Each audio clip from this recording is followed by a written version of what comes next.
Sauveur merveilleux, je possède, qui s'est sacrifié pour moi, et sa vie innocente il cède, pour mourir sur le flamme de bois, attaché à pour moi, attaché à la croix pour moi.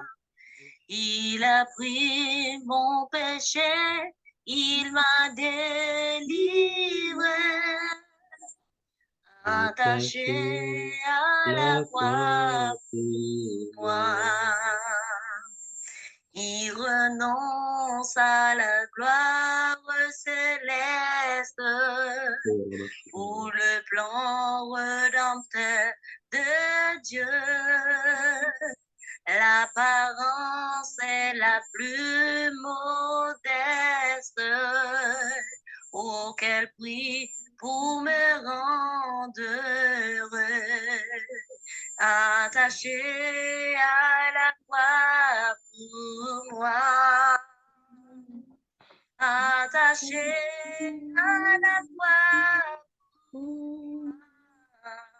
Il a pris mon péché, il m'a délivré, attaché à la croix pour moi. Amen, amen, amen, amen, amen.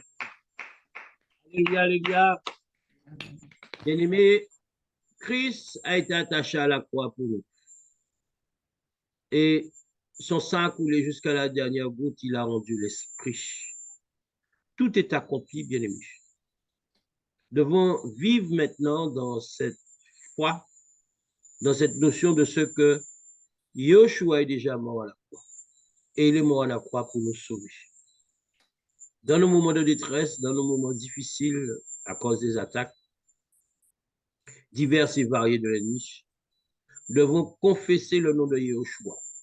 Et surtout, élever ce nom et dire au diable que Yoshua a été attaché à la croix et que tout est accompli. Et que maintenant, nous devons vivre cet accomplissement de nos vies. Amen, alléluia. Amen. Bonsoir, sœur Katia. Bonsoir, sœur Michine. Bonsoir, sœur Sephora. Bonsoir, sœur Katia. Alléluia, amen. Merci, Amen. Seigneur. Le Seigneur nous envoie dans une autre portion d'écriture. Alors, c'est vrai que c'est une portion d'écriture qui, pareil, hein, comme celle de la fois passée, peut nous paraître. C'est un des premiers écrits de Yohanan, mais cet écrit-là nous recèle beaucoup de profondeur, beaucoup d'illumination. Et j'espère qu'Élohim va nous faire grâce, que nous puissions entrer dans toutes ces choses ce soir. Alors, la sœur Sephora va nous lire Yohanan chapitre 2, versets 1 à 12. J'ai la parole au nom de Yeshua. Amen, alléluia. 2, versets 1 à 12. Amen. Verset 1. 3 jours après, il eut des noces à Cana en Galilée. La mère de Jésus était là. Verset 2. Et Jésus fut aussi invité aux noces avec ses disciples.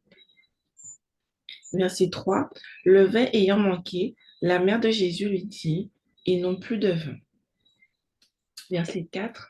Jésus lui répondit, Femme, qu'y a-t-il entre moi et toi? Mon heure n'est pas encore venue. Verset 5. Sa mère dit au serviteur, faites ce qu'il vous dira. Verset 6. Or, il y avait là 6 vases de pierre destinés aux purifications des Juifs et contenant chacun deux ou 3 mesures. Verset 7. Jésus leur dit, remplissez d'eau ces vases et ils les remplirent jusqu'au bord.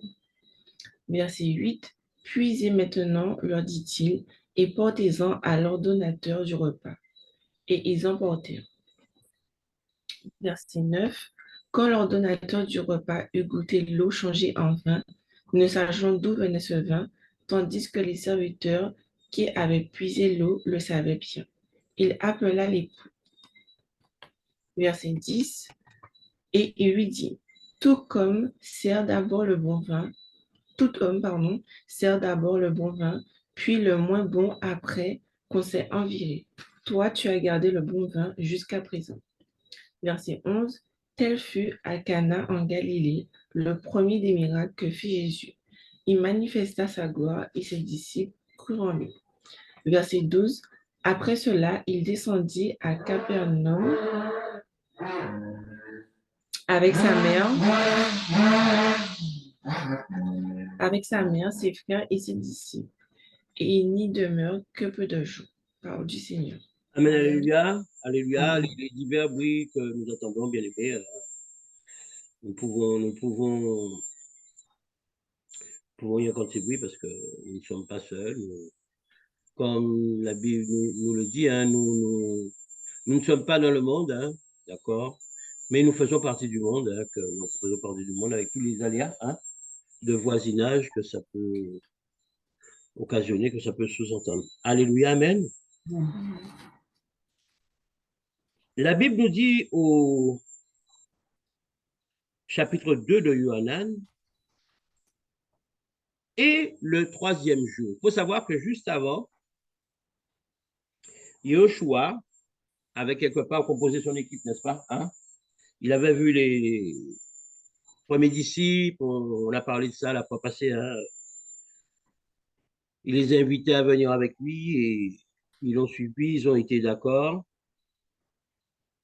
et il leur expliquait les choses à venir.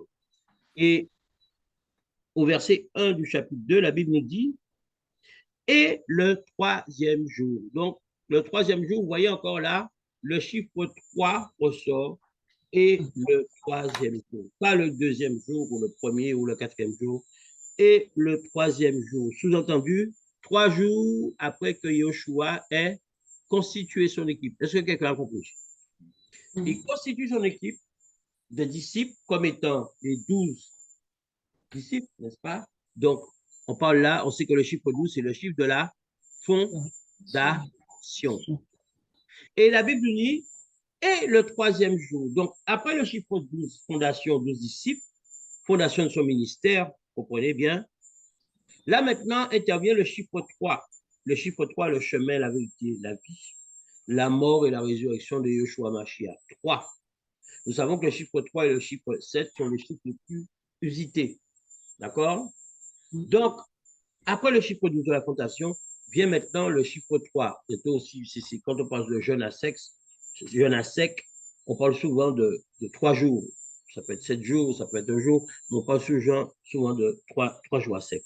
Donc, le troisième jour, après avoir constitué son équipe, la Bible dit, on faisait des noces à Cana, en Galilée. Cana. Ça vous parle? Cana. Alléluia. Et la mère de Yehoshua était là. Donc voilà, c'est posé. Yehoshua a commencé son ministère, il a choisi les 12. Et maintenant, on nous dit qu'à Cana, en Galilée, il y avait des noces et que la mère de Yeshua, c'est-à-dire Marie pour certaines Bibles, Myriam pour nous, était là. Ça, c'est posé. Verset 2, allons-y, sœur, c'est quoi? Verset 2. Et Jésus fut aussi invité aux noces avec ses disciples. Alors, nous t'écoutons. Regardez, soyez très, très, très, très, très, très, très, très, très littéral dans cette portion d'écriture. Il va falloir faire très attention aux choses qui sont écrites, la manière dont c'est écrit, le questionnement qu'il y a derrière tout ça, pour après pouvoir entrer dans les choses spirituelles. Mais faites très attention, n'exhortez pas, ne raisonnez pas sur ces versets-là, essayez de comprendre presque mot à mot ce qu'ils veulent dire, parce qu'ils sont d'une grande profondeur, les versets que nous allons voir. Allons-y, sœur, c'est pour un verset 2.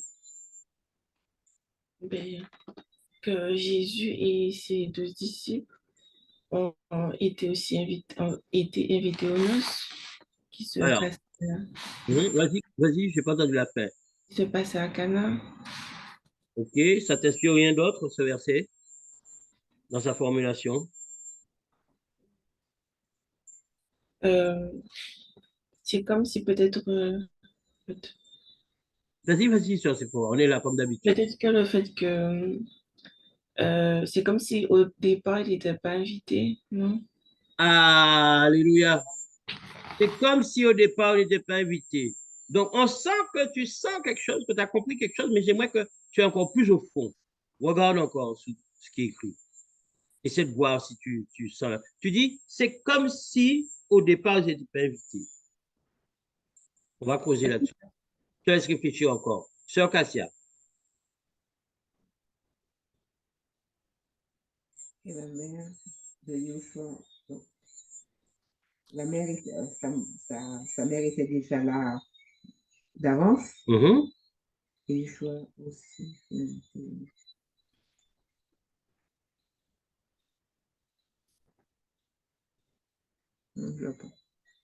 Sœur Micheline, peut-être?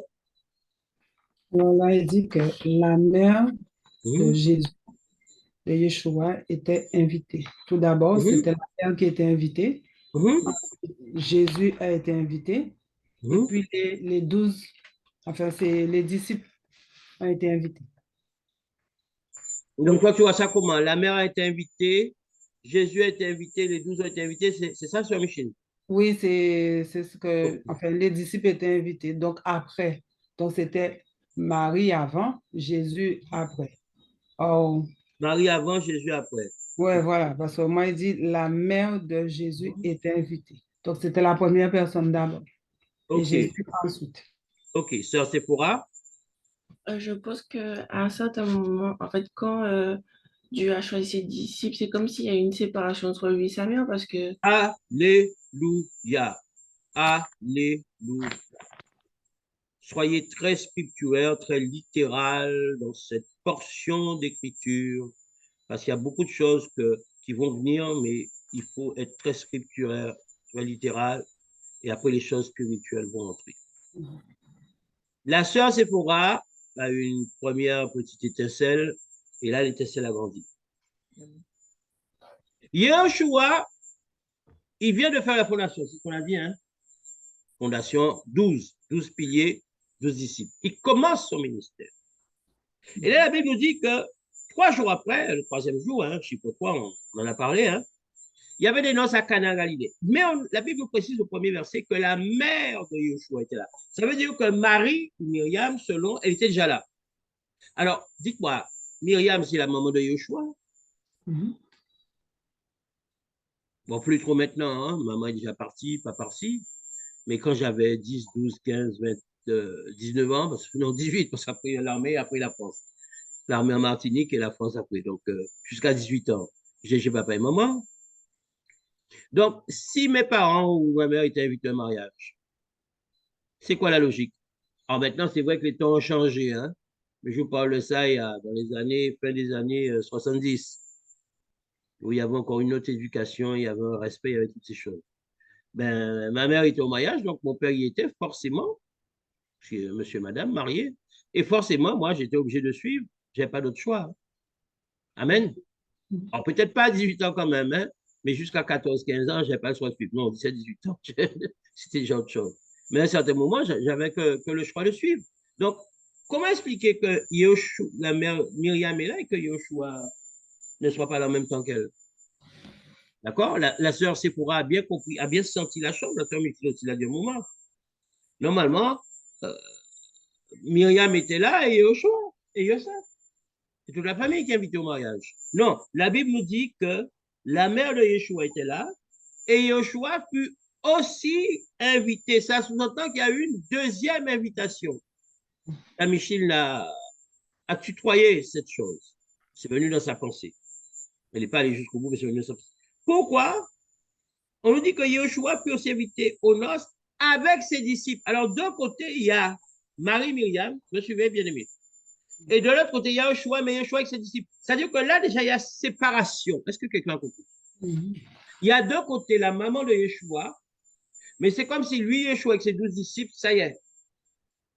Marie reste sa mère, mais ils ne sont plus ensemble. Mhm. Ils ne fonctionnent plus ensemble. Maintenant, quand Yoshua les 12, il a une famille spirituelle établie. Je l'ai dit des fois, hein, moi j'ai un frère et une soeur que j'aime profondément, mais je vous dis, quand nous sommes dans les choses spirituelles et nous grandissons dans les choses spirituelles, vous allez voir que la famille spirituelle, si pour autant elle est vraie, sincère, véritable, hein, eh bien, aura une importance particulière. Et votre famille spirituelle, à un moment donné, va être plus importante que quelle que soit la famille de chair. Alors, il se peut aussi que votre famille spirituelle, là-dedans, il y ait votre frère ou votre soeur, hein, gloire au Seigneur. Hein, amen.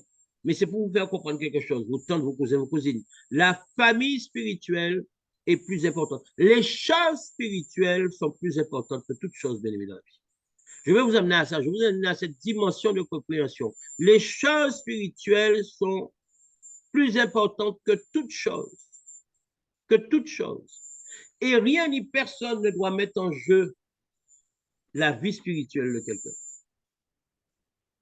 Quand quelqu'un est dans sa marche avec Elohim, quand il marche avec le Seigneur, quand le Seigneur l'a appelé pour qu'il marche avec lui, rien ni personne ne doit se mettre en travers de ta route. Et vous voyez, ce n'est pas un hasard. Hein?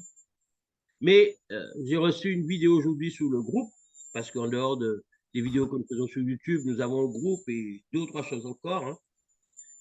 Et c'est une sœur qui nous envoie une vidéo en nous disant que on voit que tout le monde attend, hein? Tout le monde attend, mais tout le monde attend l'appel. Amen. Hein? Ils étaient tous là en train d'attendre Jésus, prophétie sur ma vie. Oui, c'est bien, j'ai vu qu'ils étaient tous assis là. C'est bien, hein? Mais dès le lendemain, il va falloir se lever maintenant. Amen. Parce que voir la prophétie sur nous, c'est une chose. Rentrer dans ces choses-là, hein? C'est une autre chose. Et là, il faut vous armer de patience. Il faut savoir qu'il y a des combats. Est-ce que quelqu'un me comprend ça, c'est quoi? Avoir l'appel de Dieu sur sa vie, c'est une chose. Rentrer dans ces choses-là, c'est une autre chose. Là, c'est un long chemin tortueux, sinueux, semé d'embûches. Alléluia. Mais avec la persévérance, une vie de sainteté et de sanctification, tout est possible avec Yoshua. Amen. Donc là, il y a séparation. La Bible clairement nous dit que Marie d'un côté et son fils Yoshua, ça y est, il est avec les 12. Ça y est, c'est plus Marie et le fils, c'est maintenant Marie d'un côté. Alors peut-être avec les autres frères, parce que la Bible dit qu'il a d'autres frères, Yoshua. Peut-être avec Yosef et les autres frères. Mais lui, Yoshua, quoique Marie étant sa mère, il est déjà dans autre chose. Et on le voit dès le 2e chapitre. Je vous ai dit, bien aimé, que Yohanan, hein, tous les évangélistes, hein, chacun a amené sa chose, mais dans les choses spirituelles même, l'évangile de Yohanan est l'évangile spirituellement la plus profonde. Hein? Dans la profondeur des choses spirituelles, c'est Yohanan. Amen. Luc, une certaine connaissance. Quand on lit Luc, on sent qu'il y a un savoir, une connaissance. Quand on lit Matthias, Matthias, c'est celui qui est le plus près du système, entre parenthèses, du système juif. Ouais. Il y a beaucoup de références à l'ancienne loi, hein? À la loi mosaïque et tout ça. Alléluia. Véritablement converti. Mais il y a beaucoup de références à, excusez-moi bien aimé, on change un peu, à la loi mosaïque. Et Marc dit de Marc, sinon que Marc est précis, concret, mais Marc n'est pas aussi profond que Luc. Il ne fait pas autant référence aux choses aux choses bibliques comme Matthias, et il n'est pas autant dans la révélation, hein, que Yohanan. Chacun sa grâce. Alléluia. Amen. Donc, c'est ce qu'il faut comprendre, et il faut retenir au verset 2, c'est que là, déjà, il y a scission. D'un côté, Myriam, la mère de Yeshua, de l'autre côté, Yeshua et ses disciples. Donc, c'est comme deux familles. Pourtant, c'est la mère et le fils. Mais il y a d'un côté la mère et le fils physique qui se retrouvent là-dedans. Mais d'un côté, il y a une autre famille spirituelle qui est Yeshua et les 12. Oui ou non? Il n'est pas venu avec 12 amis. Il est venu avec 12 frères en Christ. Est-ce que quelqu'un a compris? Quand il est venu avec les 12, il est venu avec des frères en Christ, des frères spirituels. Alléluia. Même que ce sont les prémices, hein, puisque on va voir, là on parle du miracle à Cana, c'est le premier miracle que Yoshua a fait, mais c'est déjà pour que vous compreniez les choses qui vont arriver dans les versets qui suivent. Verset 3, Verset 3. Le vin ayant manqué, la mère de Jésus lui dit, ils n'ont plus de vin. Amen. Parole du Seigneur. Sœur Katia, on t'écoute sur ce verset.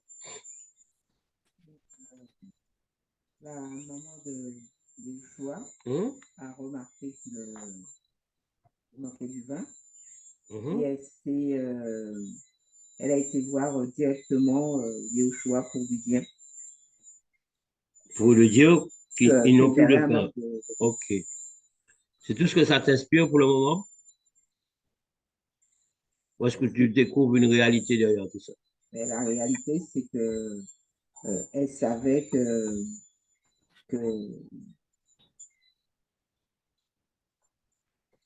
elle Alors, je savait vais faire plus simple. La sœur Katia est en train de répondre, mais les autres réfléchissez. Pourquoi la mère de Yahushua s'adresse à Yahushua en lui disant, ils n'ont plus de vin? Pourquoi elle fait cette constatation, mais elle s'adresse à... Normalement, tu es invité dans un mariage, il n'y a plus de vin, bon, il faut avoir preuve de sagesse, de savoir-faire, d'éducation ou quoi qu'est-ce. Mais si tu es proche de celui qui fait le mariage, tu peux aller le voir dans les cuisines, tu dis, bon, imaginons, tiens, mariage d'une sœur, une petite sœur et sa maman, on vient lui dire, bon, parce qu'on est proche de la maman, bon, ben, tu sais, sœur, machin, il semblerait, prétend, il n'y a plus de vin, on fait quoi? Donc, c'est le maître de maison qui va voir s'il a une réserve de vin, selon l'endroit, selon le contexte, il va appeler quelqu'un qui est proche, va vite me prendre 2 jarres de vin, parce qu'à l'époque, bon, c'était dans des jarres, des trucs comme ça, quoi. Mais là, carrément, il n'y a plus de vin. Hop, Myriam, saisie par on ne sait quel esprit, va vers Yahushua pour lui dire, ils n'ont plus de vin. Oh, qu'est-ce que ça, sœur Katia, c'était à elle a toi. reconnu que dans son fils, il y avait une dimension spirituelle en lui. Tu Il y as avait la compris, sœur partie Katia, mais du explique-nous vin, ça, il y avait une explique-nous partie, ça. Mais va jusqu'au bout, sœur Katia. parce qu'elle a reconnu, elle savait Mhm. que la partie, la, je sais pas si on peut Vas-y, dire la vas-y, vas-y, vas-y, divinité, vas-y, vas-y. elle a Mhm. reconnu la divinité de la Elle a partie. reconnu ou elle savait? Elle savait déjà, Ah, là, elle savait déjà, puisque l'ange lui avait mhm. parlé qu'elle Ah. allait. Donc, OK, il n'y a plus de vin. Elle sait que Yoshua a une partie de divinité en lui. OK, mais il manque quelque chose, il manque un lien. Le fait de savoir qu'il n'y a plus de vin, le fait que de savoir que son fils, Yoshua, a une partie de divinité en lui, mais il manque quelque chose pour rassembler les deux. Le Elle s'adresse à miraculeux, lui pourquoi? Mais justement, vas-y, secrétaire. parce qu'elle savait que le miraculeux devait venir Elle savait que le fils Yoshua pouvait intercéder, intervenir dans cette situation parce qu'il avait cette part de divinité en lui. Amen. Amen. C'est pour ça qu'elle lui dit, ils n'ont plus de vin. Parce que ce qu'il faut comprendre, c'est que Yehoshua là, à Cana, il va accomplir à Cana son premier miracle, bien aimé. D'accord? Et Yehoshua, il a deux natures en lui. Bien souvent, dans des portions d'écriture, dans des explications, je regarde sur YouTube et tout ça, les gens occultent le fait que Yehoshua a deux natures en lui. Yehoshua a une nature qui, c'est l'homme qui est destiné à souffrir, d'accord, par la mort à la croix, on le sait. Et Yehoshua a une nature divine parce qu'il est fils de Yahweh et Yahweh lui-même, capable de miracles. J'aimerais que vous marquiez cela. Pour ceux qui ne m'ont pas, enregistrez-moi ça. C'est très important. Dans certaines situations, vous allez pouvoir expliquer. Surtout à des gens qui sont d'auto-obédience.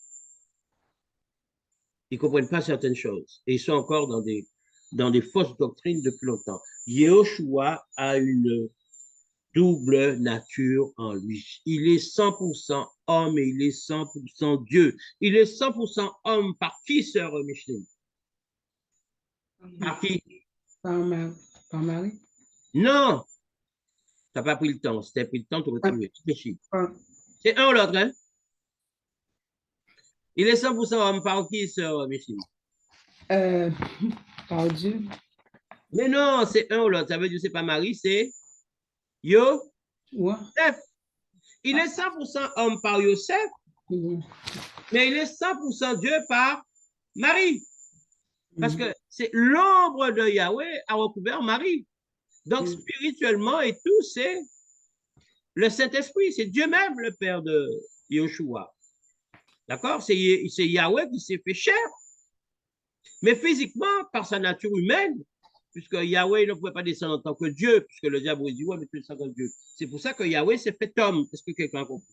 Il s'est fait homme à la personne de Yoshua.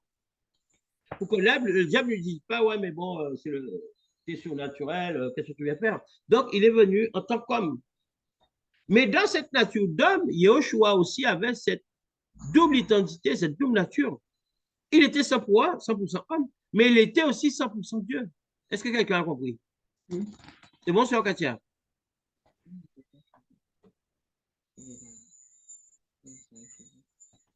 La relation avec Joseph, c'est que Joseph, quoique n'étant pas le père génétique de Yoshua, est considéré comme étant le père. Amen. Nous savons que c'est l'ombre de l'esprit, mais on parle de Joseph et de Marie et de leur fils et de leur enfant. Quand tu vois les écrits, Joseph prit sa femme et son fils et est parti en Égypte. Alléluia. Donc, c'est la révélation des Écritures. Tout chrétien sait que Marie a été recouverte par l'ombre du Saint-Esprit. Mais Yoshua est esprit, mais il a une âme et il a un corps. Yoshua, c'est pas Dieu dans le sens du trône où Dieu est complètement esprit. Yoshua sur terre était un homme, sœur Katia. Donc, il avait cette nature humaine, il avait cette nature d'homme. C'est un homme vivant, tu comprends. Il avait la nature divine en lui par le sous-naturel. Ça, c'est la nature divine. Le divin, le surnaturel divin. Il avait cette nature divine. Mais il n'en était pas moins homme physiquement. Alléluia. Donc, il était homme parce que Marie et Joseph, et il était homme parce que Marie, et cette même Marie avait été couverte par l'ombre du Saint-Esprit.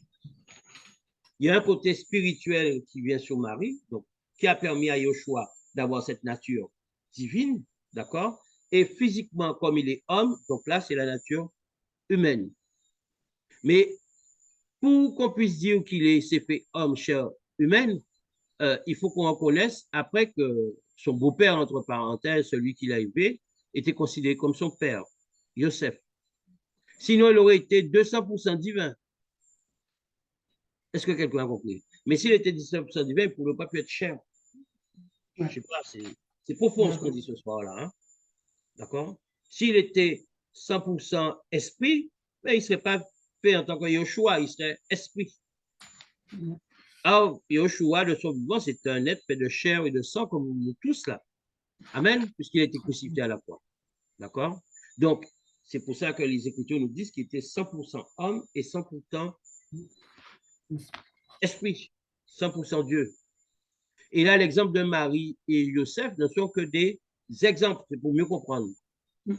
Joseph, le père qui était chair à 100%, et Marie qui a été visitée par l'ombre du Saint-Esprit et qui a fait que la divinité la partie divine de Yoshua. Amen, alléluia.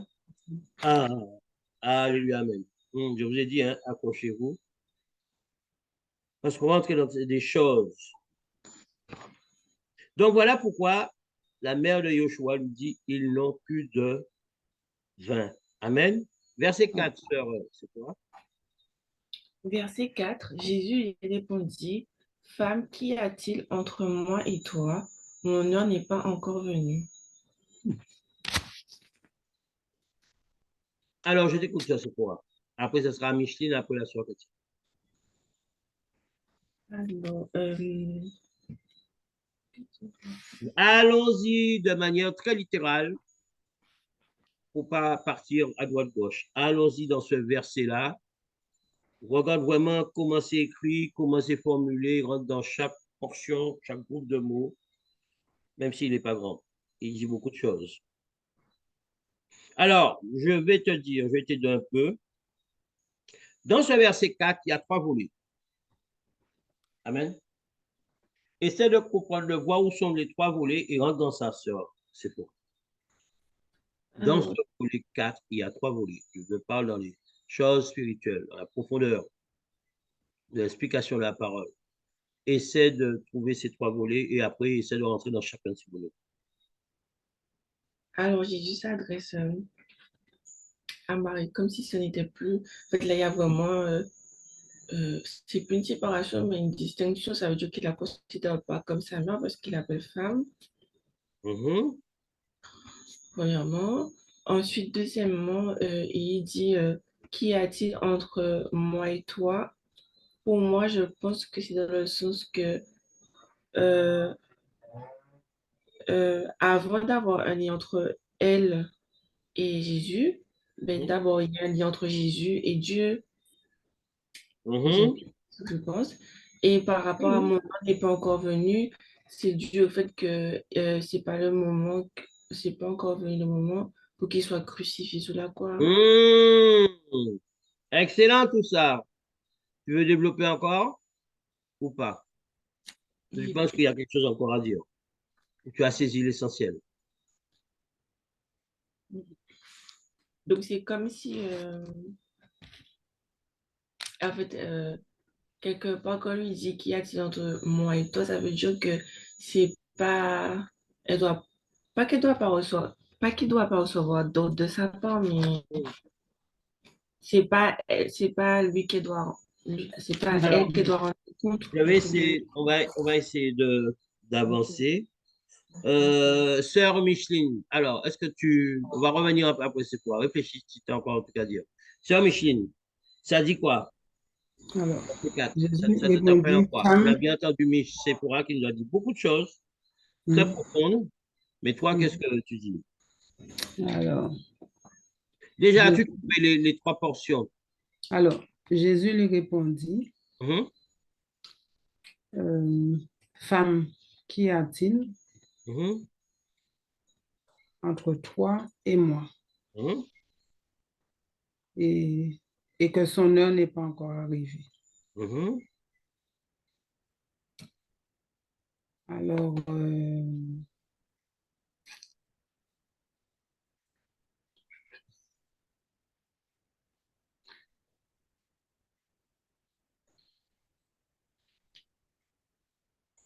c'est difficile hein, chez moi, Allons-y, sœur Katia.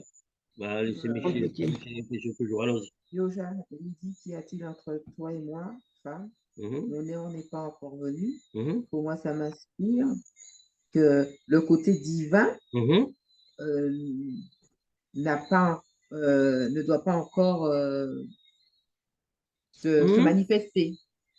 Tu vois? Là, tu as bien compris, mais par contre, tu m'as dit ça de genre. Mais je sens dans mon esprit que tu as compris. Que Oh, bah, chica, là, bah. Vas-y, essaie de bien formuler ça. Yoshua nous dit, qu'y a-t-il entre moi et toi, femme? Mhm. Mon heure. Alors, je vais vous aider. Quand Yahushua dit à Myriam, Marie, sa mère, sa propre mère, alors imaginez, bon, c'est vrai que les jeunes ne respectent plus rien, mais imaginons à l'époque, il y a plus de 2000 ans de ça. Imaginons Yahushua, celui qui est jugé sans péché, sans défaut, sans tâche. Il s'adresse à sa maman. Quand il dit femme, c'est un manque de respect ou c'est quoi le truc? Yahushua manque de respect à sa mère? Non, je ne pense pas. C'est une distinction. C'est une distinction. Ouais. OK. Sœur Sephora? Non, c'est pas un manque de respect, c'est comment dire, mais oui, c'est une autre, en fait, on va dire c'est une autre dimension dans le sens que il a considéré, en fait, le côté mère n'est plus, comment dire ça, valable, quoi. Elle est comme tous les autres. OK, Sœur Cassia, et puis je vais entrer dans ça. Au dernier tour, Sœur Cassia. Qui fait la séparation entre la chair et entre le côté charnel et le côté divin. Le côté C'est chaleur, le lequel? côté divin. Amen, amen, amen. La sœur Sephora a bien compris. Et en fait, les 3 morceaux sur lesquels je voulais que vous alliez, c'est le mot femme, l'interpellation femme de la part de Yeshua concernant sa maman. Qu'y a-t-il entre toi et moi? Ça veut dire quoi? Et Yeshua a pris le melon. Est-ce qu'on ne comprend pas? et mon heure n'est pas encore venue. Mon heure n'est pas encore venue. Alors, comme la sœur Sipora a très bien dit, elle n'a pas développé, qu'y a-t-il entre moi et toi, femme? Le mot femme après, c'est pour la ramener à sa nature humaine, d'accord? La nature pécheresse. Et Yoshua là, quand il lui dit qu'y a-t-il entre toi et moi, il fait référence à sa nature divine. C'est le divin qui parle en lui. C'est plus Yoshua, fils, qui s'adresse à sa maman, c'est même Dieu même qui parle par la bouche de Yoshua. Est-ce que quelqu'un a compris? C'est pour ça qu'il lui dit, qu'y a-t-il entre toi et moi, femme? D'accord? Il faut comprendre le femme avant, pour après le comprendre de qu'y a-t-il entre toi et moi. Ce n'est pas un manque de respect, ce n'est pas irrespectueux, c'est pas que Yoshua, depuis qu'il est loin et il a ses 12 disciples, il a pris le melon, il a pété un câble. Non, c'est pas du tout ça. C'est là, c'est la divinité de Dieu. Et il y a une de vous deux qui, je sais plus, oui, c'est Sœur Katia qui était pas loin de ça. En réalité, c'est comme si, alors, j'espère ne pas offenser Elohim, mais c'est comme si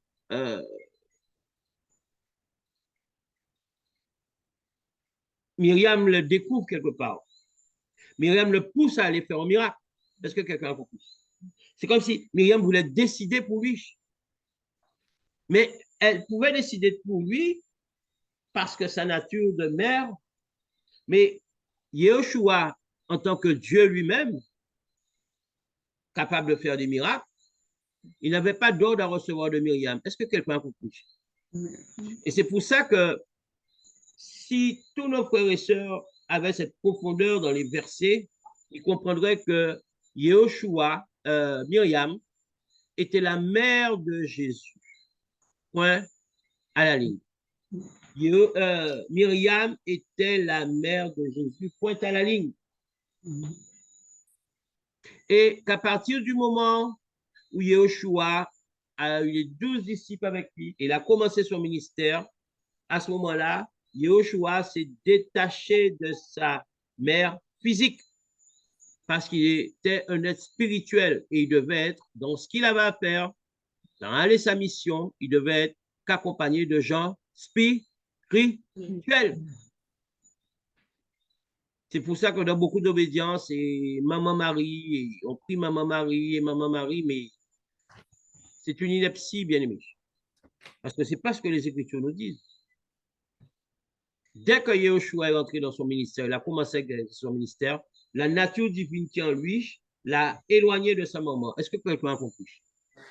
Il n'a pas craché sous sa maman.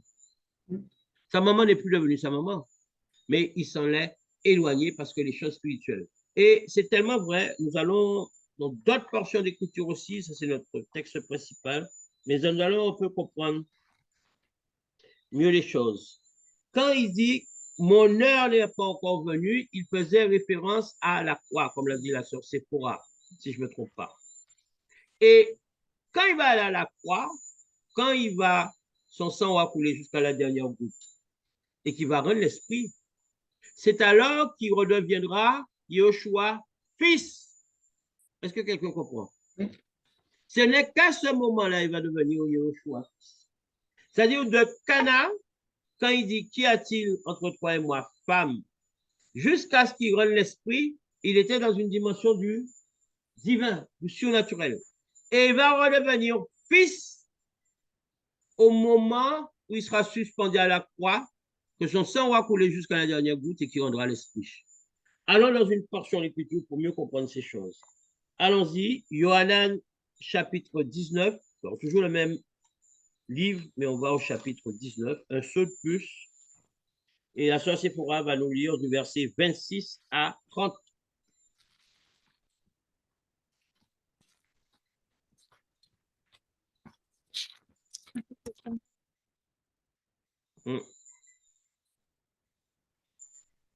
Yohanan 19, verset 26 à 30. Je lis la parole au nom de Yeshua. Amen, alléluia. Jean chapitre 19, versets 26 à 29. À 30, 30, pardon, 26 à 30. Jésus, verset 26, Jésus, voyant sa mère et auprès d'elle le disciple qu'il aimait, dit à sa mère, « Femme, voilà ton fils. » Verset 27, puis il dit au disciple, « Voilà ta mère. » Et dès ce moment, le disciple l'a pris chez lui. Verset 28. Après cela, Jésus, qui savait que tout était déjà consommé, dit, afin que l'écriture fût accomplie, j'ai soif. Verset 29. Il y avait là un vase plein de vinaigre. Les soldats en remplirent une éponge et l'ayant fixé à une branche d'hysope, ils l'approchèrent de sa bouche. Verset 30. Quand Jésus eut puis le vinaigre, et dit, tout est accompli, et baissant la tête, il rendit l'esprit. Parole du Seigneur. Amen. Alléluia. Comme d'habitude, quand on rentre dans des sous-textes, je vais faire une exhortation légère.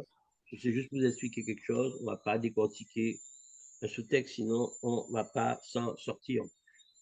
Lis-moi le verset 26, verset par verset. Allons-y, verset 26. Verset 26. Jésus, voyant sa mère, et auprès d'elle le disciple qu'il aimait, dit à sa mère, femme, voilà ton fils. Donc là, nous sommes à la croix du Calvaire, d'accord, hein? Yeshua est déjà suspendu à la croix. Ce sont les derniers moments, n'est-ce pas? Alors, la Bible nous dit au verset, Yohanan, chapitre 19, verset 26. Alors, Yeshua, Jésus donc, voyant sa mère, là, c'est marqué voyant sa mère. C'est pas marqué voyant Myriam. C'est pas marqué voyant cette femme, voyant sa mère. Donc là, il approche de la mort. On sent déjà qu'il il redevient Yeshua, fils. Est-ce que quelqu'un a compris? Yeshua voyant sa mère et auprès d'elle, le disciple qu'il aimait. Il dit à sa mère, femme, voici ton fils. Donc, il faut savoir que Yeshua, sur les 12 disciples, il en avait un qu'il aimait. Amen. Vous connaissez le nom de ce disciple? On va aller voir ça tout à l'heure. Tu connais son nom, sœur Sephora? Non. Le nom du disciple que Jésus aimait, non? Et toi, sœur Micheline? Non, je n'ai pas dit de me le dire. Est-ce que tu connais le nom du disciple que Jésus aimait? Oui. Et toi, sœur Katia? Tu penses oui et Sephora? Alors non, je pense oui, oui. Ouais, voilà, au moins on a 3 réponses. On va aller voir ça tout à l'heure. Donc, sa mère, la mère de Yeshua, donc Myriam, hein, Marie, elle se trouve à côté du disciple que lui-même Yeshua aimait. Et il ne s'adresse pas au disciple, mais il dit à sa maman, à sa mère, donc, femme, tu vois encore la même interpellation, il ne dit pas maman ou mari, mais il dit femme, voici ton fils. C'est-à-dire que Yeshua est en train de faire la bascule. Il lui dit qu'à partir de ce moment même, c'est ce disciple qu'il aime bien qui va devenir ton fils, sous-entendu à ma place, à sa place. Est-ce que quelqu'un a compris? Donc, jusqu'au bout, il appelle femme, mais simplement, il lui dit, voici ton fils. C'est-à-dire que ce disciple-là, qui n'est pas le fils génétique de Myriam, deviendra son fils. Pourquoi? Parce que ce disciple est le frère de Yeshua et son frère spirituel. Est-ce que tu comprends? Yeshua confie à sa mère physique son frère spirituel. Il n'a pas fait appeler ses frères, ses 4 frères, ses véritables frères, en leur disant, bon, je m'en vais auprès de maman. Il lui dit, femme, voici ton fils. Pour vous dire que le spirituel prévaut sur le physique. C'est une profondeur, ça, bien aimé. Je vois la sœur Katia il y a des paillettes là.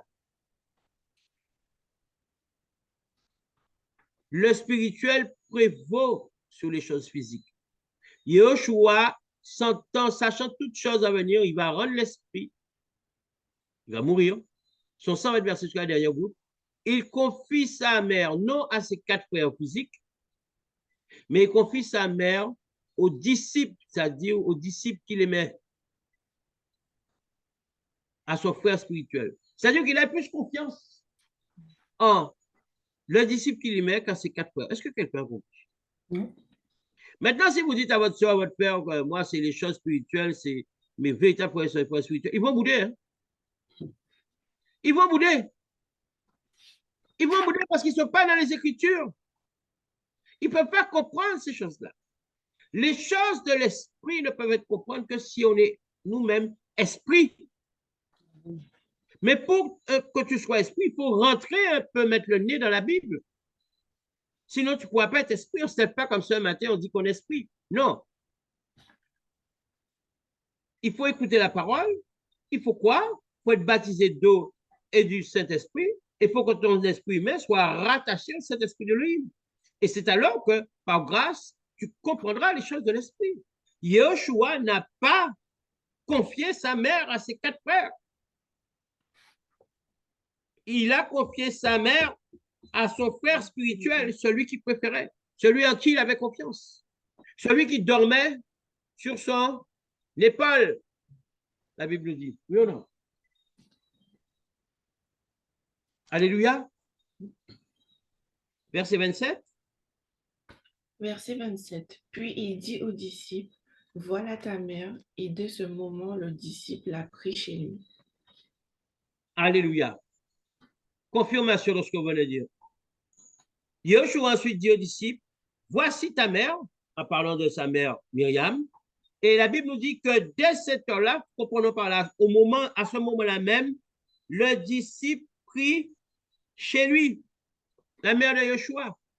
C'est-à-dire que maintenant, le disciple a peut-être à peu près l'âge de Yeshua, peut-être un peu plus jeune, mais enfin bon, à peu près le même âge, 1 ou 2 ans près. Et maintenant, sa mère allait vivre jusqu'à ses derniers jours chez ce disciple.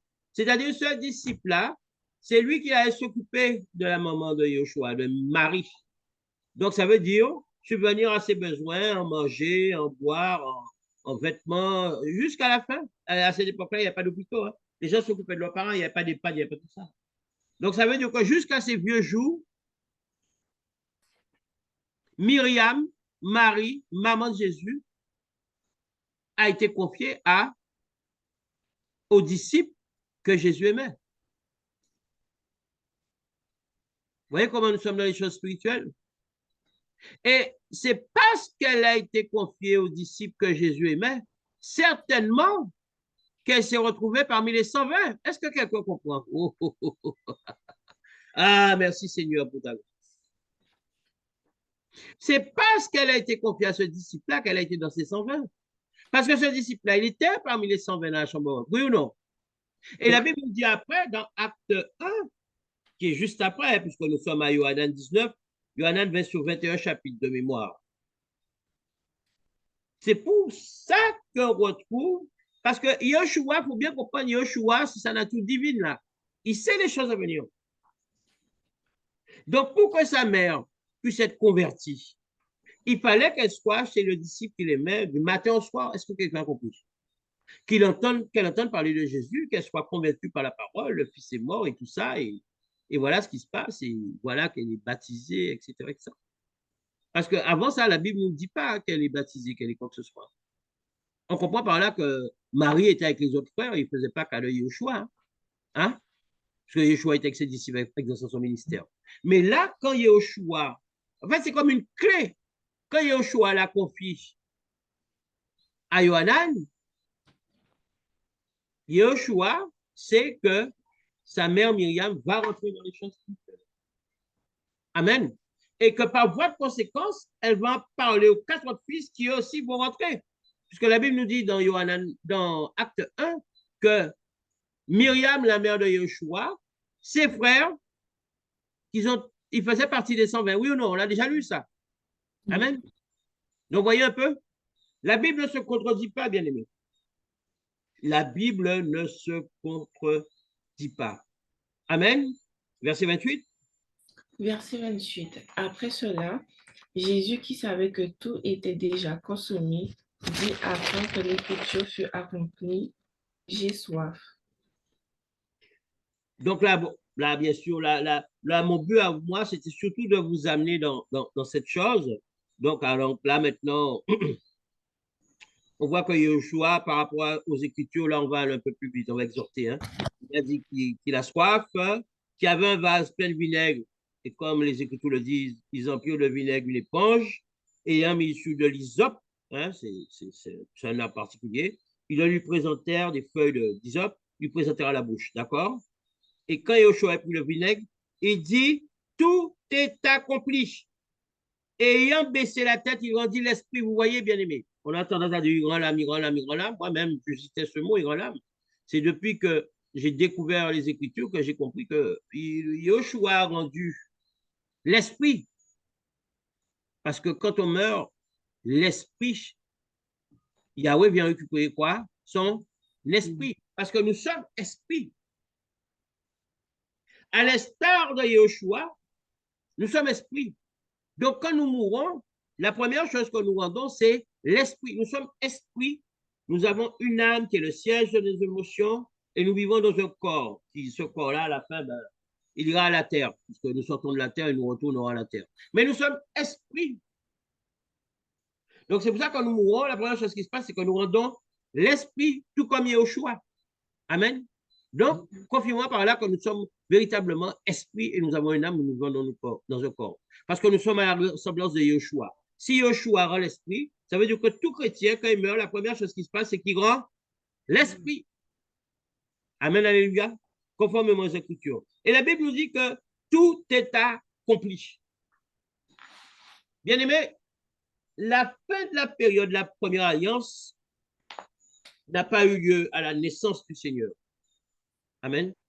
J'ai dit, la fin de la période de la première alliance n'a pas eu lieu à la naissance du Seigneur. Là, je vais vous expliquer les évangiles.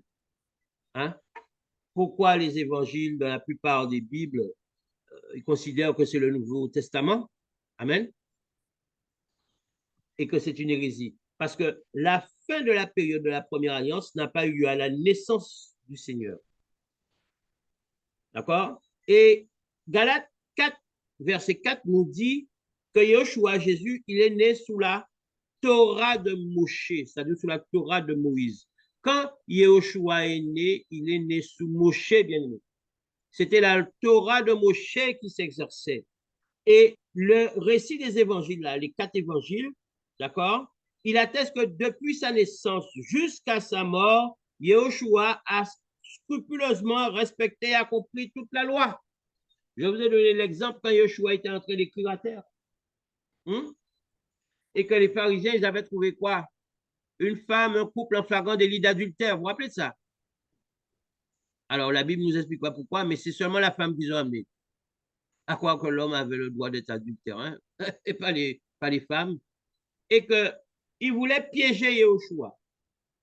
Donc, ils ont amené la femme adultère à Yahushua. Yahushua est considéré d'écrivain. Ils lui ont dit, voilà une femme que nous avons surpris en plein adultère. Et conformément à la loi de Moshe, la loi dit quoi, sœur Micheline? Il fallait lapider ce genre de femme. Alors, comme on a vu les gens d'explicité, lapider, c'est tuer quelqu'un à l'époque par jet de pierre. C'est-à-dire lui envoyer des pierres dessus jusqu'à temps qu'elle meure. C'est ça, lapider, la lapidation. Et Yahushua, sachant toute chose, savait qu'ils allaient venir, qu'ils allaient leur dire ça, il leur a dit, il leur a mis une clé, parce que Yahushua, c'est le maître des clés.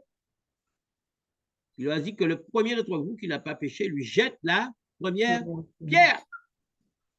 Et comme ils avaient tous péché, du plus jeune au plus vieux, du plus vieux au plus jeune, il s'est passé quoi? Ils sont tous partis. La tête basse.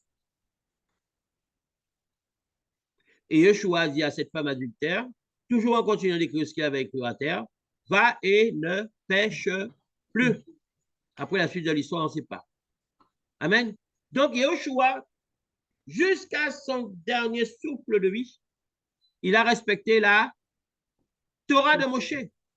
Parce que de son vivant, il était dans la Torah de son Moshe. De sa naissance jusqu'à sa mort, il était sous la Torah de Moshe. Les choses ont changé au moment même où il a rendu l'esprit. Quelqu'un comprend? C'est quand il a rendu l'esprit que les choses ont changé. Qu'il y a eu des éclairs, des tremblements de terre, que les morts sont ressuscités et que le voile du temple s'est déchiré en deux. Et le voile, c'était pas un tapis. Hein? C'est pas le voile comme on l'entend là, que les sœurs mettent devant elles. Hein? C'est un énorme rideau d'une longueur de plus de 30 mètres et une hauteur de plus de 10 mètres et d'une épaisseur. Donc, seule la main de Dieu pouvait déchirer ce voile. On en a déjà parlé. On ne va pas prolonger là-dessus. Donc, Yahushua, bien-aimé, il a scrupuleusement respecté et accompli toute la loi. Et c'est pour ça qu'il a même dit, ne croyez pas que je sois venu pour détruire la Torah ou les prophètes. Je ne suis pas venu pour détruire, mais pour accomplir. Et c'était l'accomplissement des lois sociétales et des lois cérémonielles relatives au temple. Certaines dénominations devraient s'appuyer sur ces écritures-là pour comprendre que là où ils sont, ce qu'ils font là, ils sont caducs.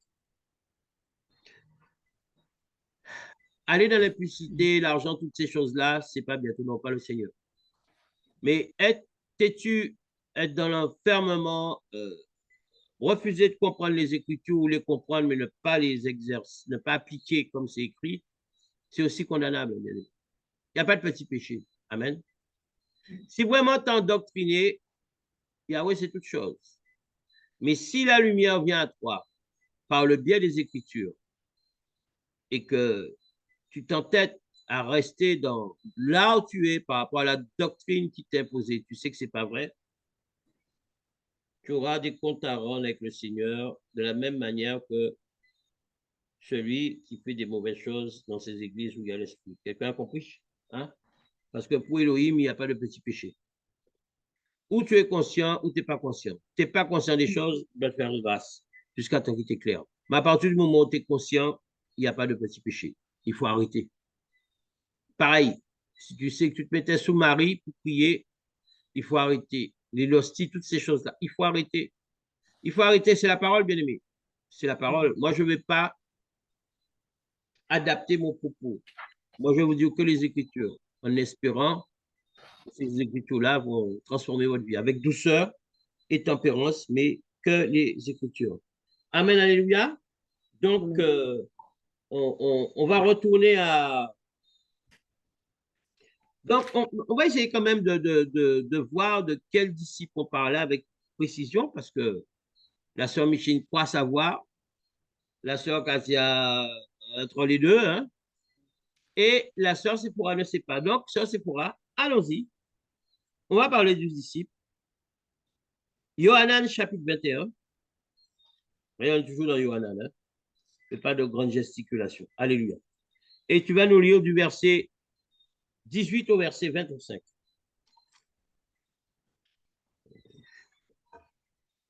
Je lis la parole au nom de Yeshua. Amen, alléluia. Jean chapitre 21, verset 18 à 25. Verset 18. En vérité, je te le dis, quand tu étais plus jeune, tu te signais toi-même et tu allais où tu voulais. Mais quand tu seras vieux, tu étendras tes mains et un autre te scindra et te mènera où tu ne voudras pas. Verset 19.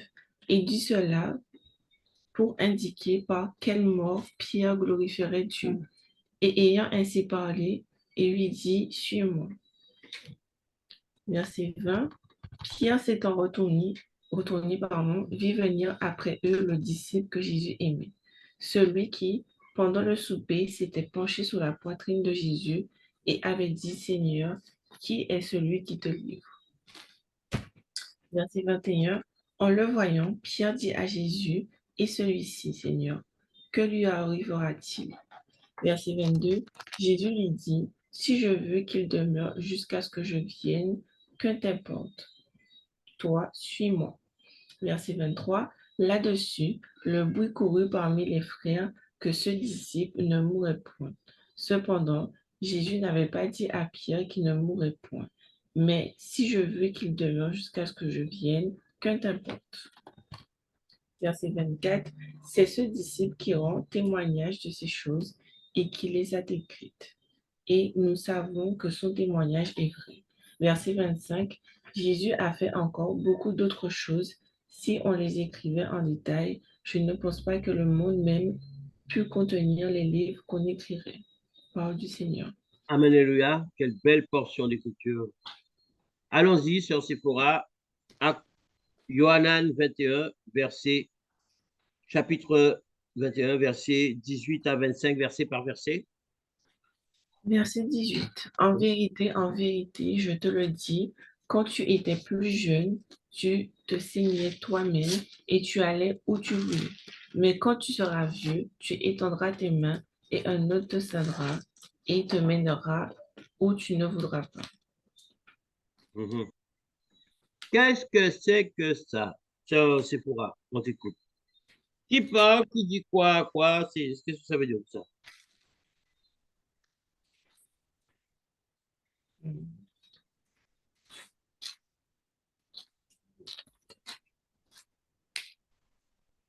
Euh, je ne sais pas de qui il parle, je ne vois pas.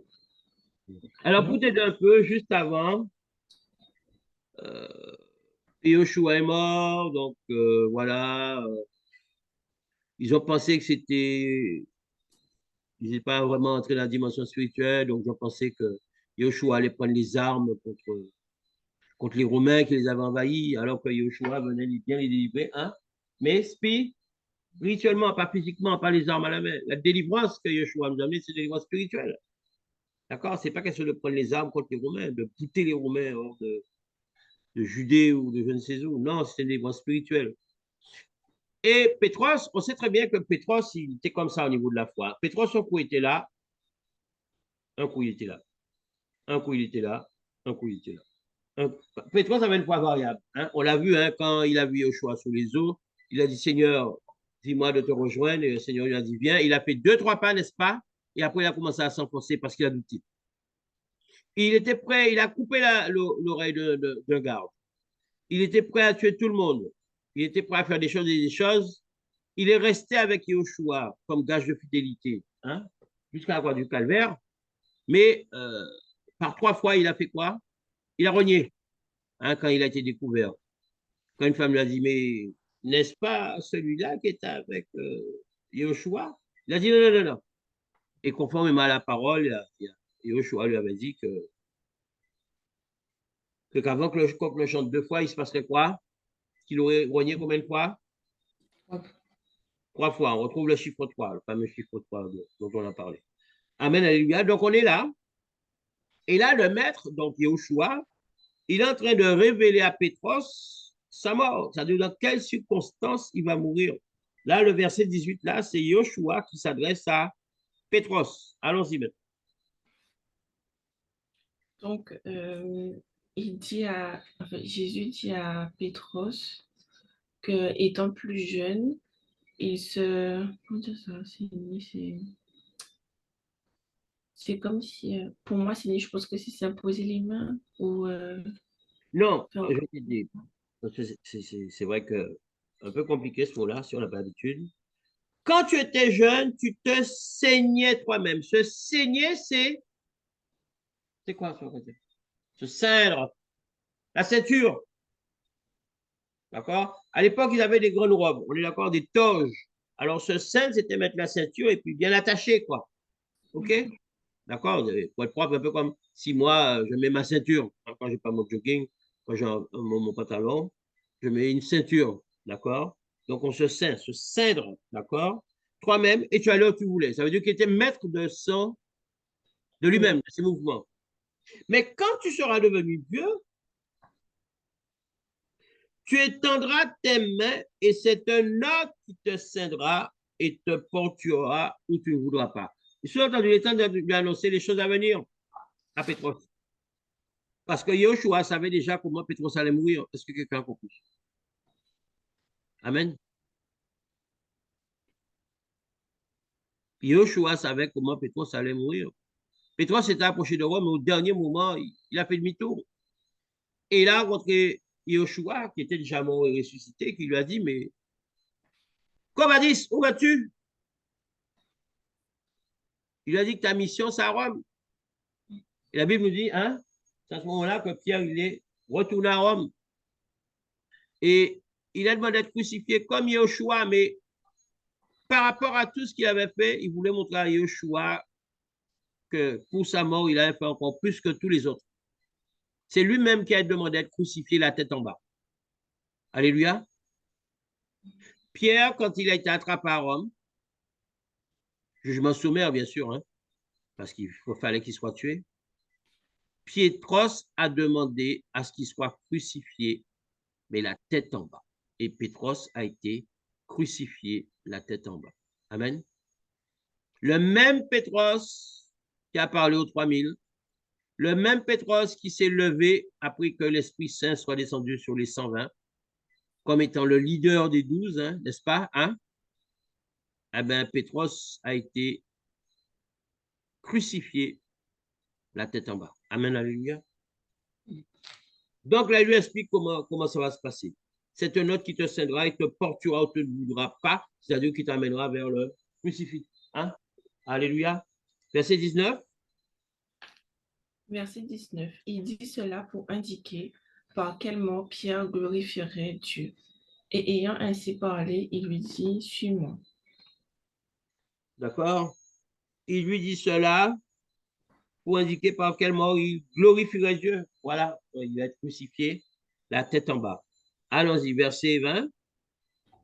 Verset 20. Pierre s'étant retourné, vit venir après eux le disciple que Jésus aimait, celui qui, pendant le souper, s'était penché sur la poitrine de Jésus et avait dit, Seigneur, qui est celui qui te livre? Alors, on va en savoir un peu plus.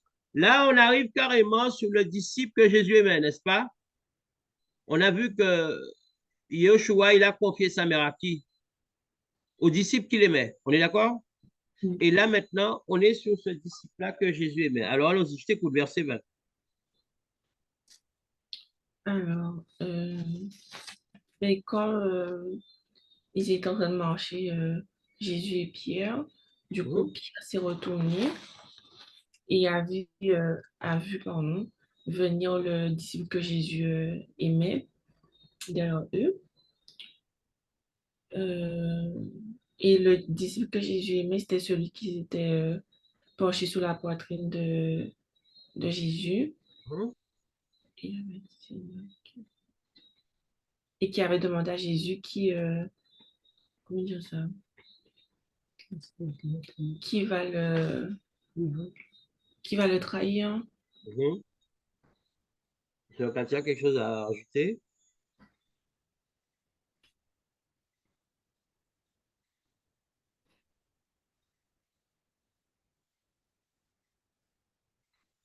Réfléchis, sœur Micheline.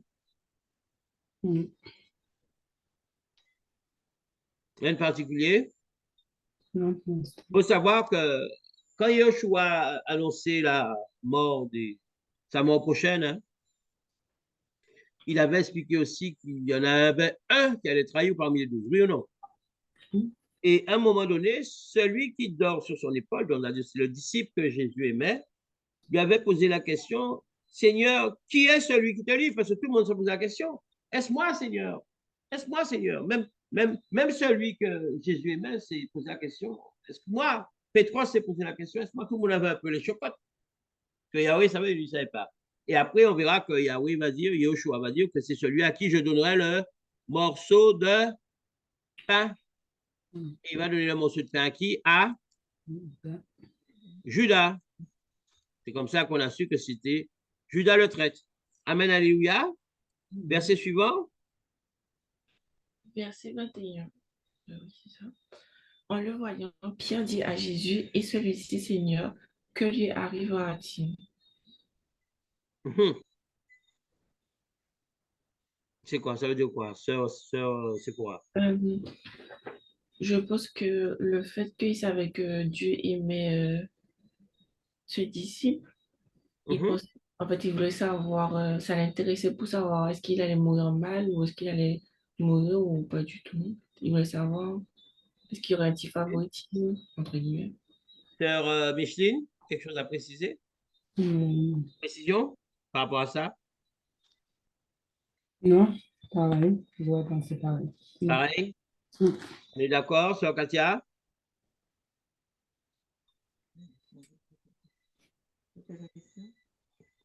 La question est, par rapport au verset 21, Pétros qui demande à Yeshua, en parlant de celui qu'il aime, hein, celui qui les suivait, hein, on a vu au verset 20 que celui qui aimait Yeshua le suivait, il lui dit, et celui-là, que lui arrive-t-il? De quelle manière il va mourir? Puisque Yeshua vient de dire à Pétros que lui, il va mourir, que sa mort servira à glorifier Elohim. Donc, Pétros, il dit celui-là, celui que tu aimes, sous-entendu que, bon, ok, moi, ma mort glorifie Elohim, mais celui-là, là, que tu aimes bien, peut-être que lui, il ne va pas mourir, tu lui fais grâce, ou il va avoir une autre mort. On sait, vous voyez ce que je veux dire?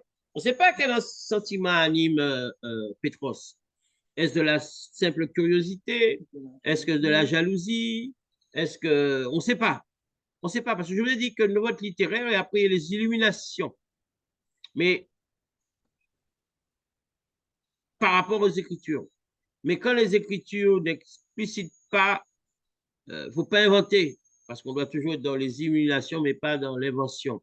D'accord? Donc, pourquoi Pétros pose cette question à Yeshua? La question qu'on peut se poser, et c'est comme ça la Bible, hein, vous allez voir, vous n'allez pas pouvoir tout expliquer. Quelle que soit la grâce du Seigneur, il y a des choses que vous n'allez pas pouvoir expliquer parce que c'est du domaine de mystère. Alléluia. Donc là, on ne sait pas quel était l'esprit qui animait Pétros à ce moment-là. Est-ce que c'est l'esprit de comparaison, la jalousie? Est-ce que c'est juste une curiosité? Il voulait savoir, comme lui, il sait maintenant, il voulait savoir, et lui, comment il allait finir, etc. On ne sait pas. Donc, la Bible ne précise pas, mais on a compris que Pétros voulait savoir comment le disciple qui aimait Yeshua, ben, voulait savoir comment lui, il allait mourir. Verset 22. Verset 22, Jésus lui dit, si je veux qu'il demeure jusqu'à ce que je vienne, que t'importe, toi, suis-moi. Ah, c'est bien ça. Sœur Micheline. Alors, Jésus lui dit, si tu veux qu'il demeure jusqu'à ce que je vienne, que t'importe, suis-moi. C'est-à-dire, Jésus dit à Pierre,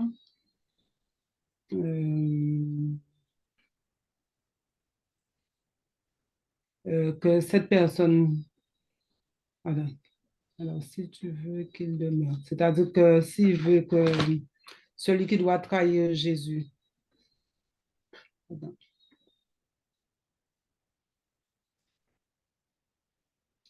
on va commencer par... Oui, vas-y, sœur. Alors, Jésus répondit à Pierre, si je veux qu'il demeure, c'est-à-dire s'il voudrait que la personne qui aime Jésus demeure, jusqu'à ce que je vienne, qu'importe. Il lui dit de le suivre, qu'importe par rapport à la personne qui aimait Jésus, mais lui-même de le suivre. Qui peut m'entrer un peu plus dans ça? Sephora, sœur Katia, qui peut entrer plus dans ça? Allons-y, sœur Katia. Le plus important, ce n'est pas de savoir comment on va arriver à ce disciple qu'il aime. Le plus important, c'est de suivre Yeshua. Alléluia. Bien éclairé, sœur Katia. Bien aimé dans notre vie, ma vie spirituelle, la vie spirituelle de la sœur Katia, de la sœur Micheline, de la sœur Sephora. Nous devons avoir un grand amour pour nos frères et nos sœurs. Mais il y a une notion qui est fondamentale en tant que chrétien éclairé averti, c'est que sœur Micheline, le salut est personnel. Quand vous avez un enfant malade, effectivement, là, salut personnel, ça pose question. Là, vous savez que là, il y a un dilemme. Il dit à Papa Yahweh, il a un dilemme parce que lui, il a conscience de rien, alors, OK. Mais quand vous êtes conscient de toutes choses, le salut est personnel. Moi, je vais intercéder pour mon épouse, mes 2 enfants. Je vais intercéder pour vous. Vous allez intercéder pour moi. On va intercéder, on va se supporter les uns les autres dans la prière. Mais le salut est une affaire personnelle. C'est-à-dire, si un de nous, j'annule, je brise, rien ne se fera. Mais si frères chrétiens, là, ils sont à 10, 15 dans une petite structure, ça y est, pris ensemble, ils font la dévotion matinale comme nous, ils font ce point. OK, c'est bien. Mais si parmi eux, il y en a un, deux qui traficotent avec le même des ténèbres, parce que l'impudicité, parce que c'est des choses cachées, c'est pas parce qu'ils sont qu'ils s'entendent bien que tout le monde sera sauvé. Parce que le salut est personnel. Et à un moment donné, tu dois prévoir ton salut. Et prévoir son salut, c'est rester dans la sainteté, la sanctification et toutes ces choses-là. Amen. Parce que, frère, peux réfléchir, Yahweh, pourquoi? Peut-être. Mais ton salut, si tu n'en as rien à faire, excusez-moi l'expression, c'est pour que tout le monde puisse comprendre, eh bien, le salut personnel, ça veut dire que bon, si tu n'en as rien à faire. Il y a un truc qui dit chez nous, ça arrive, oui. Vous connaissez ce truc? Oui. Ah, il va, c'est où, je vais m'arrêter là. Le salut est personnel. Donc là, Yahushua veut faire comprendre à Pétros, ne t'inquiète pas de ce que le disciple que j'aime savoir quel est son avenir, qu'est-ce qui va se passer, est-ce que lui ne va pas mourir, est-ce qu'il sera là jusqu'à mon retour, c'est ce qu'il dit. Hein? Yahushua lui dit, si je veux qu'il demeure, le demeure là, sœur Michel, il faut comprendre qu'il soit encore présent, qu'il soit encore vivant, c'est ça le demeure. Si je veux qu'il demeure jusqu'à ce que je vienne, c'est-à-dire jusqu'à ce que je revienne. Parce que là, au moment où, là, je vous ai dit qu'ils étaient déjà retournés à la pêche. Hein. Donc là, Yahushua, au moment où nous sommes là, dans Yohanan 21, Yahushua est déjà mort et ressuscité, est revenu. Là, il est là avec eux physiquement, mais il est déjà mort, ressuscité. Il faut bien comprendre. Hein. Nous sommes après sa mort et avant acte 2, la descente de l'Esprit. Amen. Donc, Yahushua est déjà ressuscité, mais il n'est pas encore monté au ciel. C'est dans ce moment-là qu'ils sont ensemble. Donc, il lui dit, t'occupe pas de savoir ce que ce disciple va devenir. Si je veux qu'il demeure, c'est-à-dire qu'il reste vivant jusqu'à temps que je revienne, nous-mêmes, on attend l'avènement, c'est mon problème. Et effectivement, nous allons voir par la suite que sur les 12 disciples, le premier qui allait là où devait aller, c'est qui? C'est Yehuda. Parce qu'il a trahi Yahushua pour 30 pièces. Donc la Bible nous dit qu'il allait se pendre. Et alors qu'il était pendu, son corps est tombé et son ventre s'est ouvert ici. Ses entrailles se sont répandues.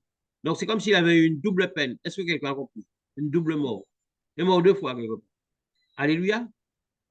Et qu'après, ils sont restés 11. Et qu'après, dans acte 1, ils ont prié, ils ont pris qui? Ils ont pris Matthias pour faire à nouveau les 12, le frère Matthias. Et dans ces 12-là, la Bible nous dit qu'ils sont tous morts dans des morts terribles, dans des souffrances terribles, hein? Écartelés, crucifiés tête en bas, poignardés, etc., etc. Mais par contre, il y a un qui avait vu vieux. Quoi qu'on l'ait mis dans l'huile bouillante, quoi qu'on l'ait crevé les yeux, donc il était aveugle, hein? Vous comprenez ce que je veux dire? Mais il a vécu jusqu'à l'âge d'après les exèges, 98 ans. Il était emprisonné à Patmos. Et nous allons voir quel disciple il s'agit. Un disciple qui a eu de l'huile sur lui, il n'est pas mort. On lui a crevé les yeux et il était en prison dans l'île de Patmos jusqu'à ses derniers jours. Et ce disciple-là, il a eu de grandes révélations. C'est lui qui a écrit Apocalypse. Allons-y, la sœur Sephora va découvrir son nom. Allons-y. Verset 23. Verset 23. Là-dessus, le bruit courut parmi les frères. Allez, lis 23 et 24. Je ne vais pas te faire attendre encore plus long. Lis 23 et 24. Tu sauras qui c'est. Verset 23. Là-dessus, le bruit courut parmi les frères que ce disciple ne mourrait point. Cependant, Jésus n'avait pas dit à Pierre qu'il ne mourrait point. Mais si je veux qu'il demeure jusqu'à ce que je vienne, que t'importe. Verset 24. C'est ce disciple qui rend témoignage de ces choses et qui les a écrites. Et nous savons que son témoignage est vrai. Amen. Alors, on t'écoute, Sephora, c'est qui ce disciple?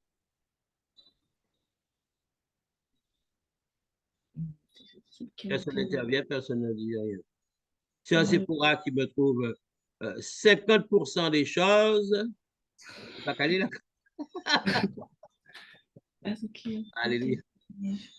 Relis les versets. Après 3 les versets. Ça dit quoi au verset 23? Cette parole, hein, la parole que Yoshua dit à Pétros, hein, si je veux qu'il demeure, hein, on dit cette parole s'est répandue. Mais bon, qui l'a répondu? Ça ne peut être que Pétros. On a compris. Pétros a interprété. Yoshua l'a dit, si je veux que ce disciple demeure jusqu'à ce que je vienne, c'est entendu que je revienne, hein, puisque là, c'est après, on a dit déjà ressuscité, hein, à l'avènement. Que t'importe, toi, suis-moi. Ça veut dire que ce n'est pas ton problème. Ton problème à toi de me suivre. Mais on dit que cette parole, donc, se répandit parmi les frères. Donc, c'est Pétros, bien aimé. Pétros a vendu le morceau. Que ce disciple ne mourrait pas. Ça veut dire que Pétros a déformé les trucs. Alors là, encore, est-ce que c'est par jalousie? Et parce qu'il s'est dit, bon, peut-être que comme c'était le préféré, Yoshua va le faire vivre. Hein? Mais toujours est-il que cette parole s'est répandue parmi les frères, que ce disciple ne mourrait pas. C'est-à-dire que le disciple que Jésus aimait. Cependant, la Bible nous dit, Yeshua n'a pas dit à Pierre, Pétros, que ce disciple ne mourrait pas, mais si je veux qu'il demeure jusqu'à ce que je vienne, que ce n'est pas ton problème. Yeshua fait comme il veut, bien aimé. C'est pour ça que Yeshua doit toujours garder des distances dans les choses spirituelles. Nous sommes frères et sœurs en Christ, mais Yeshua, c'est Yeshua. On prie, on supplie Yeshua, mais Yeshua n'est Yeshua. Yeshua, c'est pas le papa, maman, le frère en Christ, est-ce que tu peux faire ci? Non, Yeshua, c'est Yeshua. Donc, Pétros, là, pas parce qu'il a marché avec lui pendant 3 ans et demi qui va dicter Yeshua ce qu'il faut faire ou pas. Est-ce que vous comprenez ce que je veux dire? C'est ça que Yeshua est en train de nous faire comprendre avec sagesse. Que t'importe, ça veut dire, c'est en quoi ton problème? C'est moi, Yeshua, c'est moi qui vais faire. Hein? C'est moi qui vais permettre. Ce n'est pas toi. Pétros. Alléluia. Donc, on voit bien que quand vous êtes dans le prophétique comme nous, dans le spirituel, dans le discernement spirituel, pas discernement des esprits, quand vous êtes dans le discernement spirituel, réellement, quand vous êtes préparé à ça, vous avez médité de longues heures la parole, vous êtes en jeûne, en prière, etc., vous allez connaître le caractère, vous allez ressentir par les écrits le caractère. Est-ce que quelqu'un vous dit? Là, au moment même là où nous finissons, on sent le caractère de Pétros. Quelqu'un a compris ou pas? Choisi parmi Yoshua, hein, celui qui a reconnu qu'il était le fils d'Élohim. Mais celui aussi qui a douté un moment, on se rend compte que là, il veut jouer le rôle de chef, d'accord? Il pose des questions, il veut savoir, il déforme la parole de Yoshua. Yoshua ne lui a jamais dit que ce disciple-là n'allait pas mourir, jusqu'à temps qu'il revienne.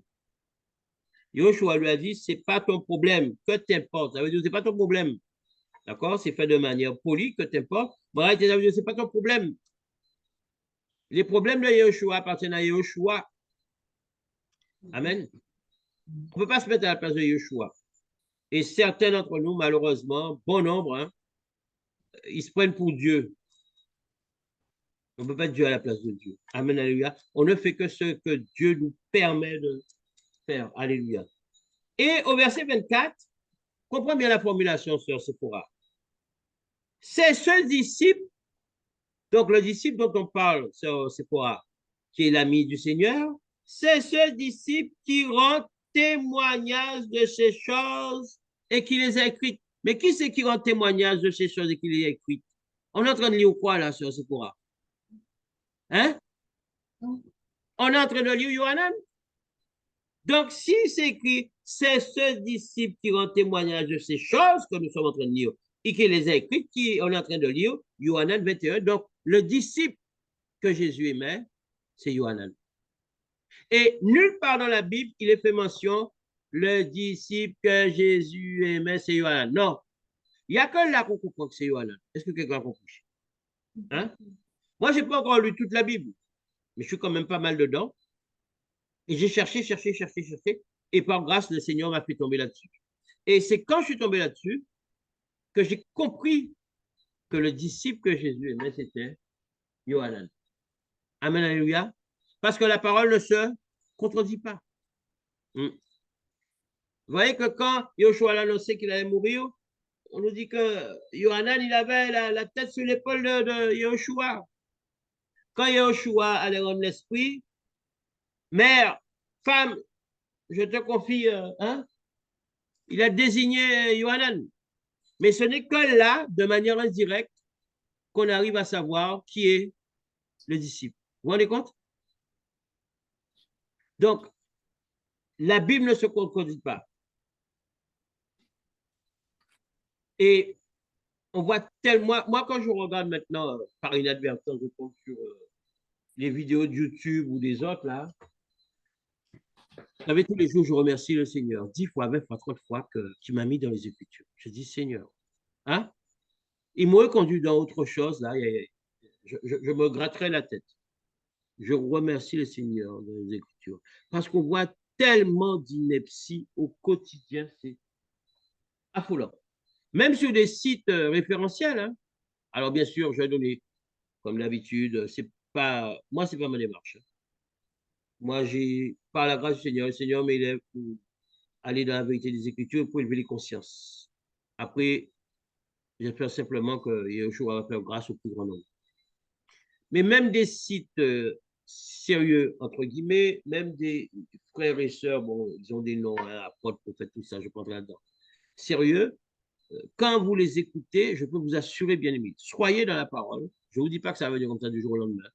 Mais au bout d'un moment, vous aurez la capacité, quel que soit l'homme de Dieu, la femme de Dieu qui parle ou qui prêche, vous allez vous dire au moment, mais c'est des salades qui sont en Amen.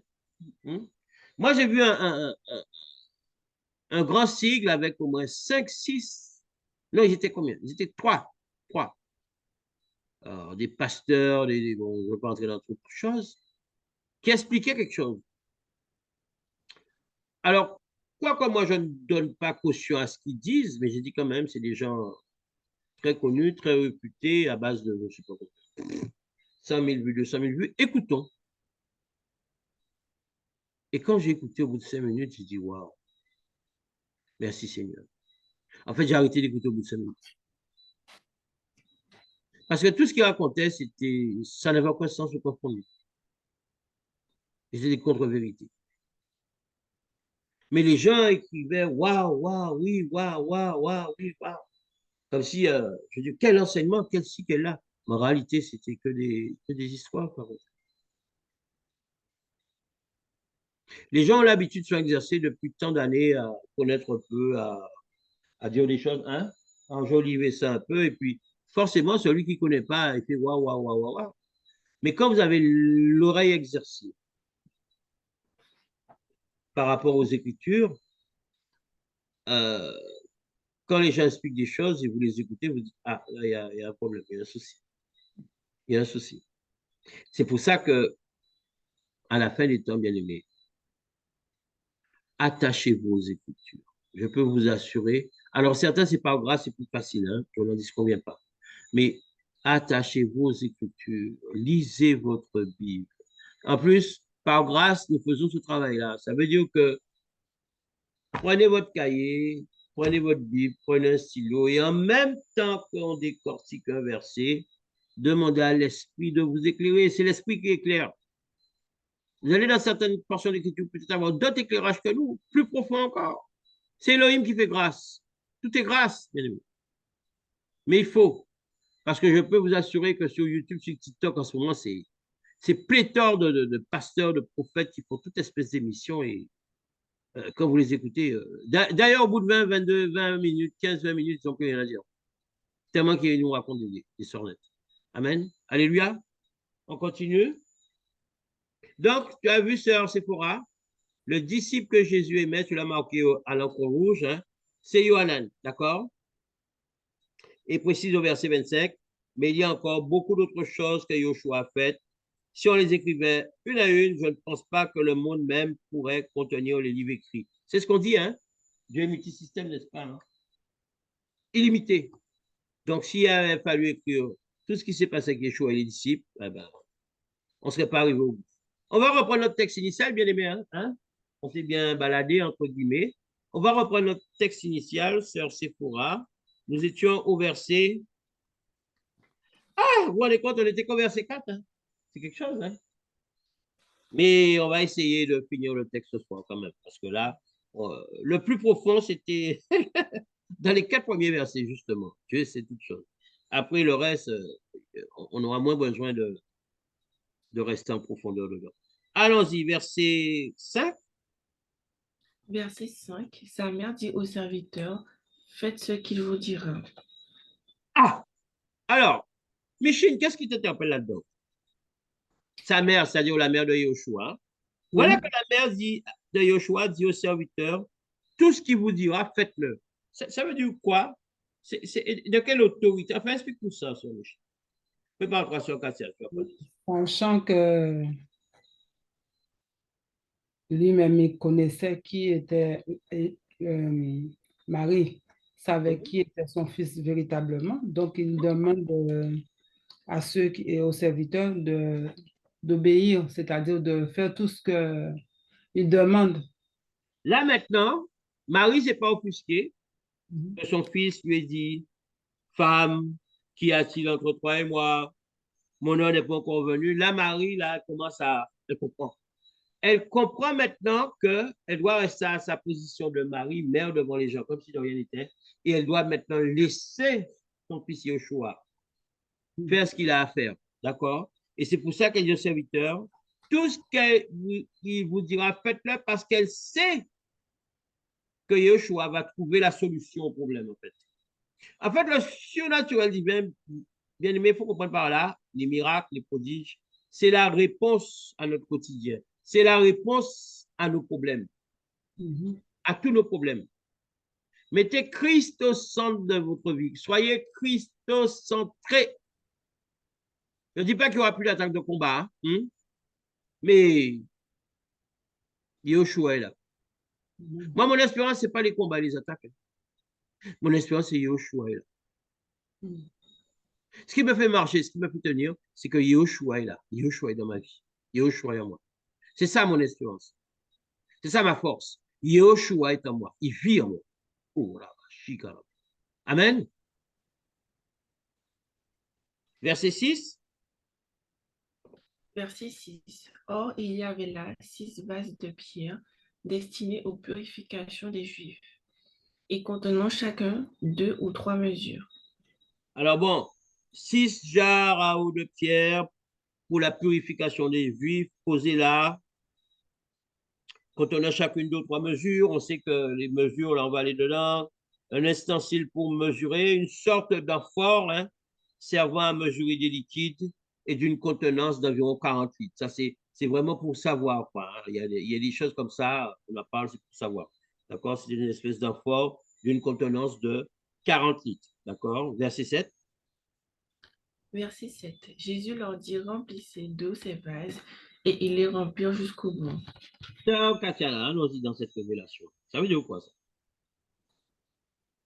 Yoshua leur dit, remplissez d'eau ces jarres. Donc là, Yoshua leur donne un ordre. Voilà. Donc mais qu'est-ce qui nous interpelle? Marie lui a pas dit qu'il n'y a plus de vin. Et là, il fait quoi? Il a dit remplir ses jarres de vin? Non, d'eau. D'eau. Alléluia. Marie dit à Yoshua qu'il n'y a plus de vin, mais Yoshua, il dit au serviteur, parce que Marie l'a dit, au serviteur de faire tout ce qu'il veut dire, hein, sous-entendant par là, d'obéir à Yoshua. Et Yoshua leur dit, remplissez d'eau ces jarres à eau. Remplissez d'eau ces jarres à eau. Pas remplissez d'eau ces jarres à vin, ou remplissez de vin ces jarres à eau. Remplissez d'eau ces jarres à eau. Donc, jusqu'à présent, il n'y a rien de... On remplit d'eau les jarres à eau. Voilà, les jarres à eau étaient vides, on les remplit d'eau. OK? Et il est rempli jusqu'en haut. C'est-à-dire, comme on dit chez nous, aura, G. Ça commence par un G. D'accord? Verset 8, sœur Sephora. Verset 8. Puisez maintenant, leur dit-il, et portez-en à l'ordonnateur du repas. Et oui, vas-y. Et ils en apportèrent. OK. Vas-y, explique-nous ça. Donc, ils ont...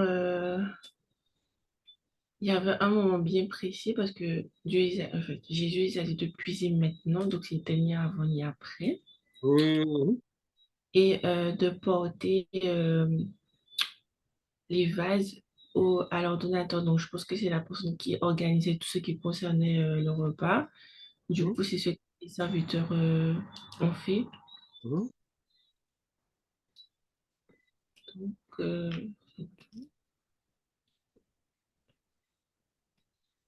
du coup, les serviteurs ont fait exactement ce que Jésus a dit de faire. C'est-à-dire? De puiser de l'eau et d'amener à l'ordonnateur. Donc là, on est d'accord, au moment, puisez-en. Puis, comme un puits, ça veut dire puisez-en maintenant et apportez au maître de table. Donc, ça veut dire qu'ils les ont puisés dans ces grandes jarres et ont dû les mettre dans des récipients un peu plus petits. Mais quand ils les puisent pour les mettre dans des récipients petits, on ne nous parle pas encore de transformation. Donc, c'est toujours de l'eau. On est d'accord? Amen, alléluia. Verset 9. Verset 9. Quand l'ordonnateur du repas eut goûté l'eau changée en vin, ne sachant d'où venait ce vin, tandis que les serviteurs qui avaient puisé l'eau le savaient bien, il appela l'époux. Vas-y, continue de lire verset 10 aussi. Verset 10. Et il lui dit, tout homme sert d'abord le bon vin, puis le moins bon, après qu'on s'est enviré. Toi, tu as gardé le bon vin jusqu'à présent. Allez, sœur Michel, on t'écoute, verset 9 et verset 10. Essaie de rentrer dans toute la profondeur de ces deux versets, sœur Katia Présentoir. Celui qui avait, quand l'ordonnateur du repas, alors celui qui avait organisé la fête, il a goûté l'eau et cette eau était déjà transformée en vin, c'est-à-dire que au moment où ils ont mis, qu'ils ont rempli, c'était pas encore, c'était pas encore transformé. Très bien, sœur Michel. Et à partir du moment que je pense qu'ils se sont déplacés avec les gens pour emmener pour la fête, donc c'est à partir de ce moment-là, cela s'est produit. Alors, tout à l'heure, continue ta réflexion. D'où venait ce vin, c'est-à-dire que personne ne pouvait savoir d'où venait ce vin parce qu'ils ne comprenaient pas. Parce que pour ceux qui avaient mis l'eau c'est les vases, non? Les vases. Eux, je pense que même s'ils ils ont mis l'eau, mais je pense qu'ils savaient qu'il y avait quand même quelque chose qui allait se passer, à mon avis. Vas-y, continue, quoi d'autre? Alors, tandis que les serviteurs qui avaient puisé l'eau le savaient. Donc, eux, ils savaient hein, quand même d'où venait ce vin. Ils savaient que c'est Jésus même qui avait créé ce miracle. Parce que moi, je dirais, alors, on appelle à l'époux. Alors, l'époux, c'était les mariés et tout. Et l'époux lui dit, bien, il appela l'époux et il lui dit, tout homme sert d'abord le bon vin. Donc, l'époux dit de servir le bon vin d'abord, puis le moins bon. Ça veut dire celui qui n'a pas de goût, peut-être, pour moi. Continue, continue. Après qu'on a beaucoup bu, toi, tu as gardé le bon vin jusqu'à présent. C'est-à-dire que ceux qui servaient le bon vin d'abord, et après, il y a ceux qui ont dit de garder d'utiliser le bon vin tout d'abord, et après le vieux vin après. OK. C'est ça. Moi,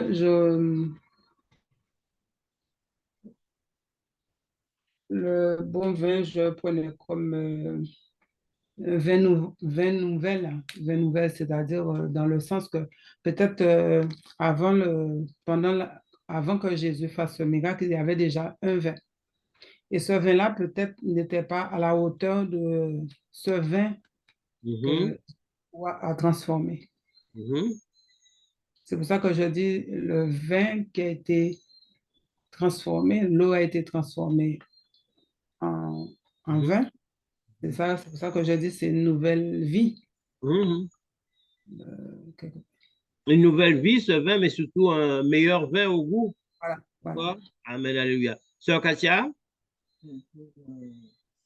Le maître de table, comme il est fait appeler l'époux, c'est-à-dire que le maître de table ne croyait pas en ce miracle, puisqu'il lui dit tout être humain sert d'abord le bon vin, ensuite la. Est-ce qu'il ne croyait pas à ce miracle? Est-ce que c'est ce qui est écrit? Mais il dit le maître de table appelle l'époux et lui dit tout être humain sert d'abord le bon vin, ensuite le moindre après qu'on s'en est enivré. Tu as gardé le bon vin jusqu'à maintenant.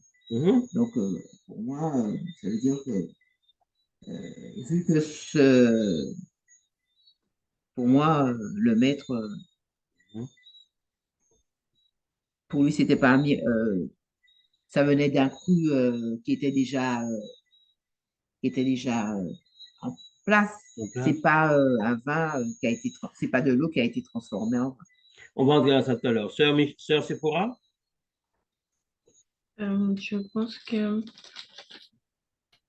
alors, du coup, comme c'était les serviteurs qui ont puisé l'eau, donc ils savent d'où viennent ce vin, tandis que l'ordonnateur n'en sait rien.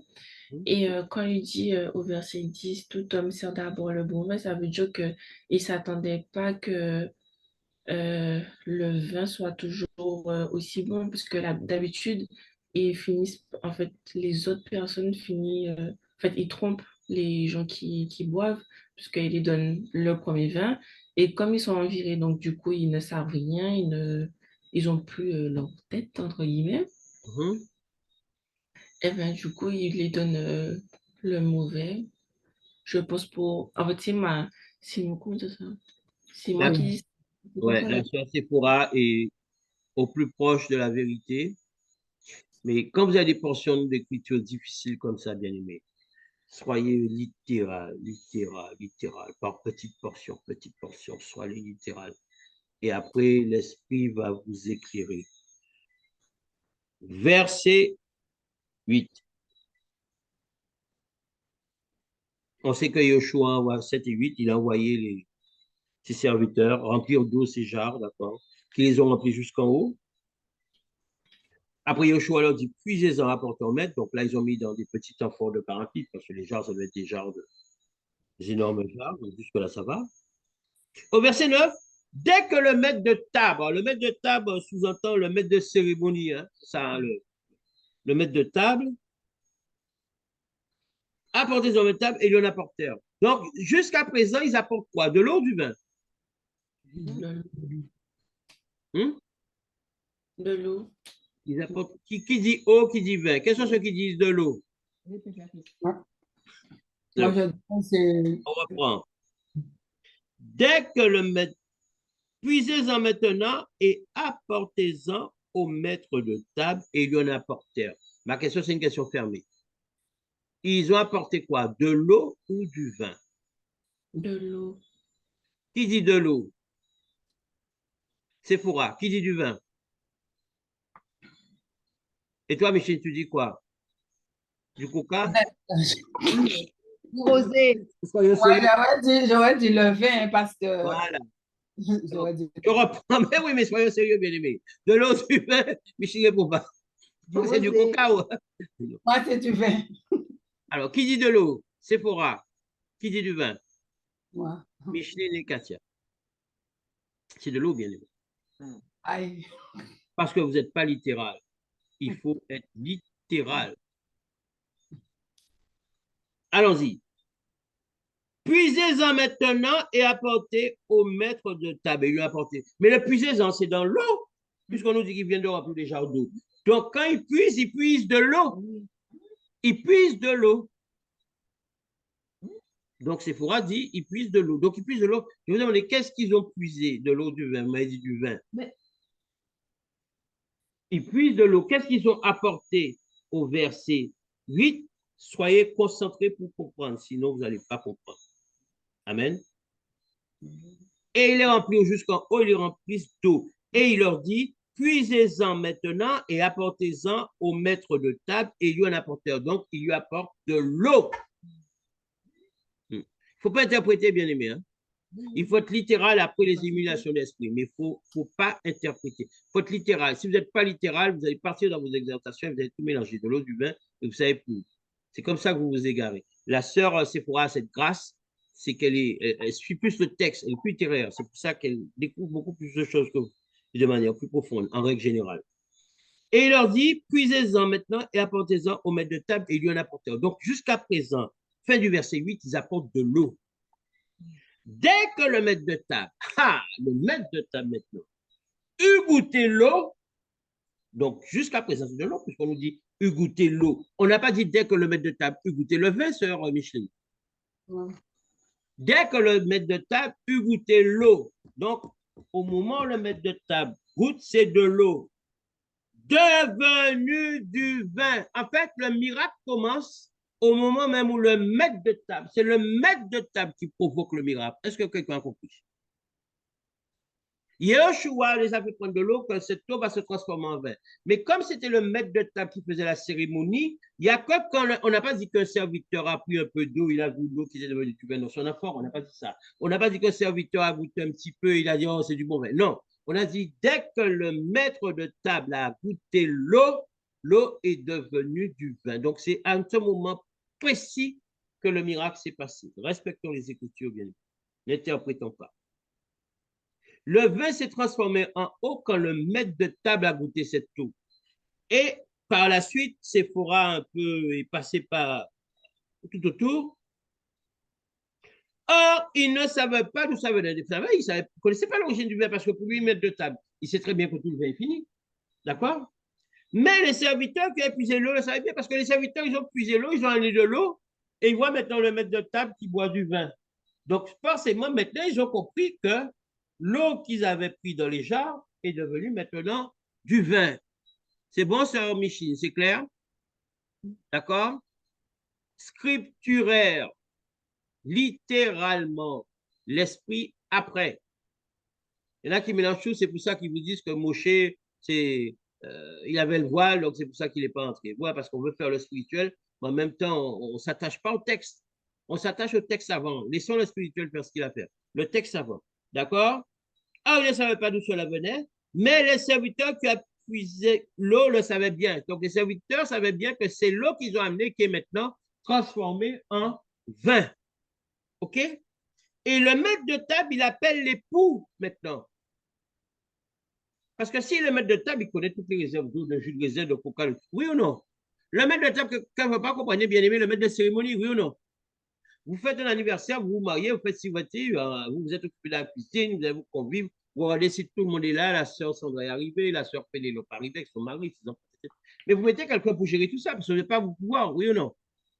Sauf dans les grandes familles. Alors, s'ils sont 10, 15, il faut une réunion de famille. Bon, voilà, c'est un exemple, c'est pour Asmarie. Bon, Pierre, Jean, la sécurité, un tel, vous allez, vous voyez ce que je veux dire? Dans les grandes familles, ou même les familles élargies, mais qui s'entendent, hein, où il y a l'amour, comme à l'époque, il y a des réunions, peut-être des mois et des mois avant le mariage, et puis 3 ou 4 jours avant, on dit, bon, voilà, frère Cyril, t'es un peu costaud, hein, avant le choix du bac de nuit. Bon, tu vas faire la sécurité. Donc, tu seras à l'entrée avec un autre, là, parce qu'il y aura toujours les voisinages. Bon, ici, ça va encore, mais à Paname, là-bas, sécurité, machin, ceci, cela. D'accord. Moi, je me rappelle, le jour de la crémaillère, on était encore catholique, on a fait ça devant le baptême de Daline. En même temps, moi, j'étais le papa qui recevait, mais c'est moi qui faisais la sécurité. J'étais à la porte. Hein. Très peu, moi, j'ai très peu bu ce jour-là. Je voulais que tout se passe bien. Donc, j'étais à la porte. Et j'ai à la porte, j'ai vu des gars que je ne connaissais pas à mobilisation. Ils sont venus, hein. Alors, des fois, selon, j'ai composé, parce que j'ai cette grâce. J'aurais donné un petit peu de champagne, un peu de vin, 2 trucs. Je dis, bon, je vous donne, mais il faut que vous partiez, les gars. Donc, il partait, parce que c'est mon table. Je sais comment faire avec. Je sais comment discuter avec. Je sais quand il faut monter le ton, quand il faut baisser le ton. Là, j'ai beaucoup appris avec Jésus, mais côté professionnel, j'étais à 100%. Je maîtrisais avec beaucoup d'humilité. Des années de bac de nuit, je maîtrisais. Donc, je savais exactement comment faire. Mais là, quand il y a un mariage comme ça, il faut, si on a du monde, on place les gens. Donc, le maître de table, lui, il sait qu'il n'y a plus de vin, oui ou non? Et là, il découvre du vin. Les serviteurs amenaient du vin. Donc, c'est celui qui fait la noce qui avait mis en réserve du vin. Et il lui dit là, le maître de table appelle l'époux. Il appelle l'époux, il dit, mais finalement, tout être humain, c'est-à-dire dans une logique pas mesquine, mais bon, dans les choses, on sert d'abord le bon vin, un Sephora. C'est là que tu es un peu pataugé. D'accord? On sert d'abord le bon vin. Tu avais une idée, mais tu n'as pas été assez précise, contrairement aux autres versets. Ensuite, le moine, c'est-à-dire quand les gens ont bu le bon vin, bon, ils sont enivrés. À ce moment-là, on peut servir le vin de moins bonne qualité, puisque les gens n'ont plus le palais déjà. Est-ce que quelqu'un comprend? Quelqu'un qui est averti, il va prendre du bon vin, même s'il a un peu bu 3 à 4 verres. Si vous donnez de la, excusez-moi l'image, un P 3 lettres, ça finit par E, il va dire qu'est-ce que c'est que ça? Mais le citoyen lambda qui boit déjà un bon vin, peut-être qu'il n'en boit pas tous les jours, au bout de 3-4 verres, vous lui mettez un verre de jaja, on dit du jaja, ça donne de la pisane, quoi, de mauvais vin. Il va faire quoi? Il verra la différence ou pas, Micheline? Imagine quelqu'un qui a déjà pris 2 punches, 3 champagnes, 3 bières, etc. Vous lui amenez le bon whisky à 4 heures du mat. Vous pensez qu'il va trouver qu'il est bon? Non. C'est pour ça qu'habituellement, on sortait le meilleur et quand il n'y a plus autour de stock, on prend ceux qui est moins bon parce que les gens sont déjà avinés, les gens sont déjà enivrés, comme l'a dit la sœur Sephora.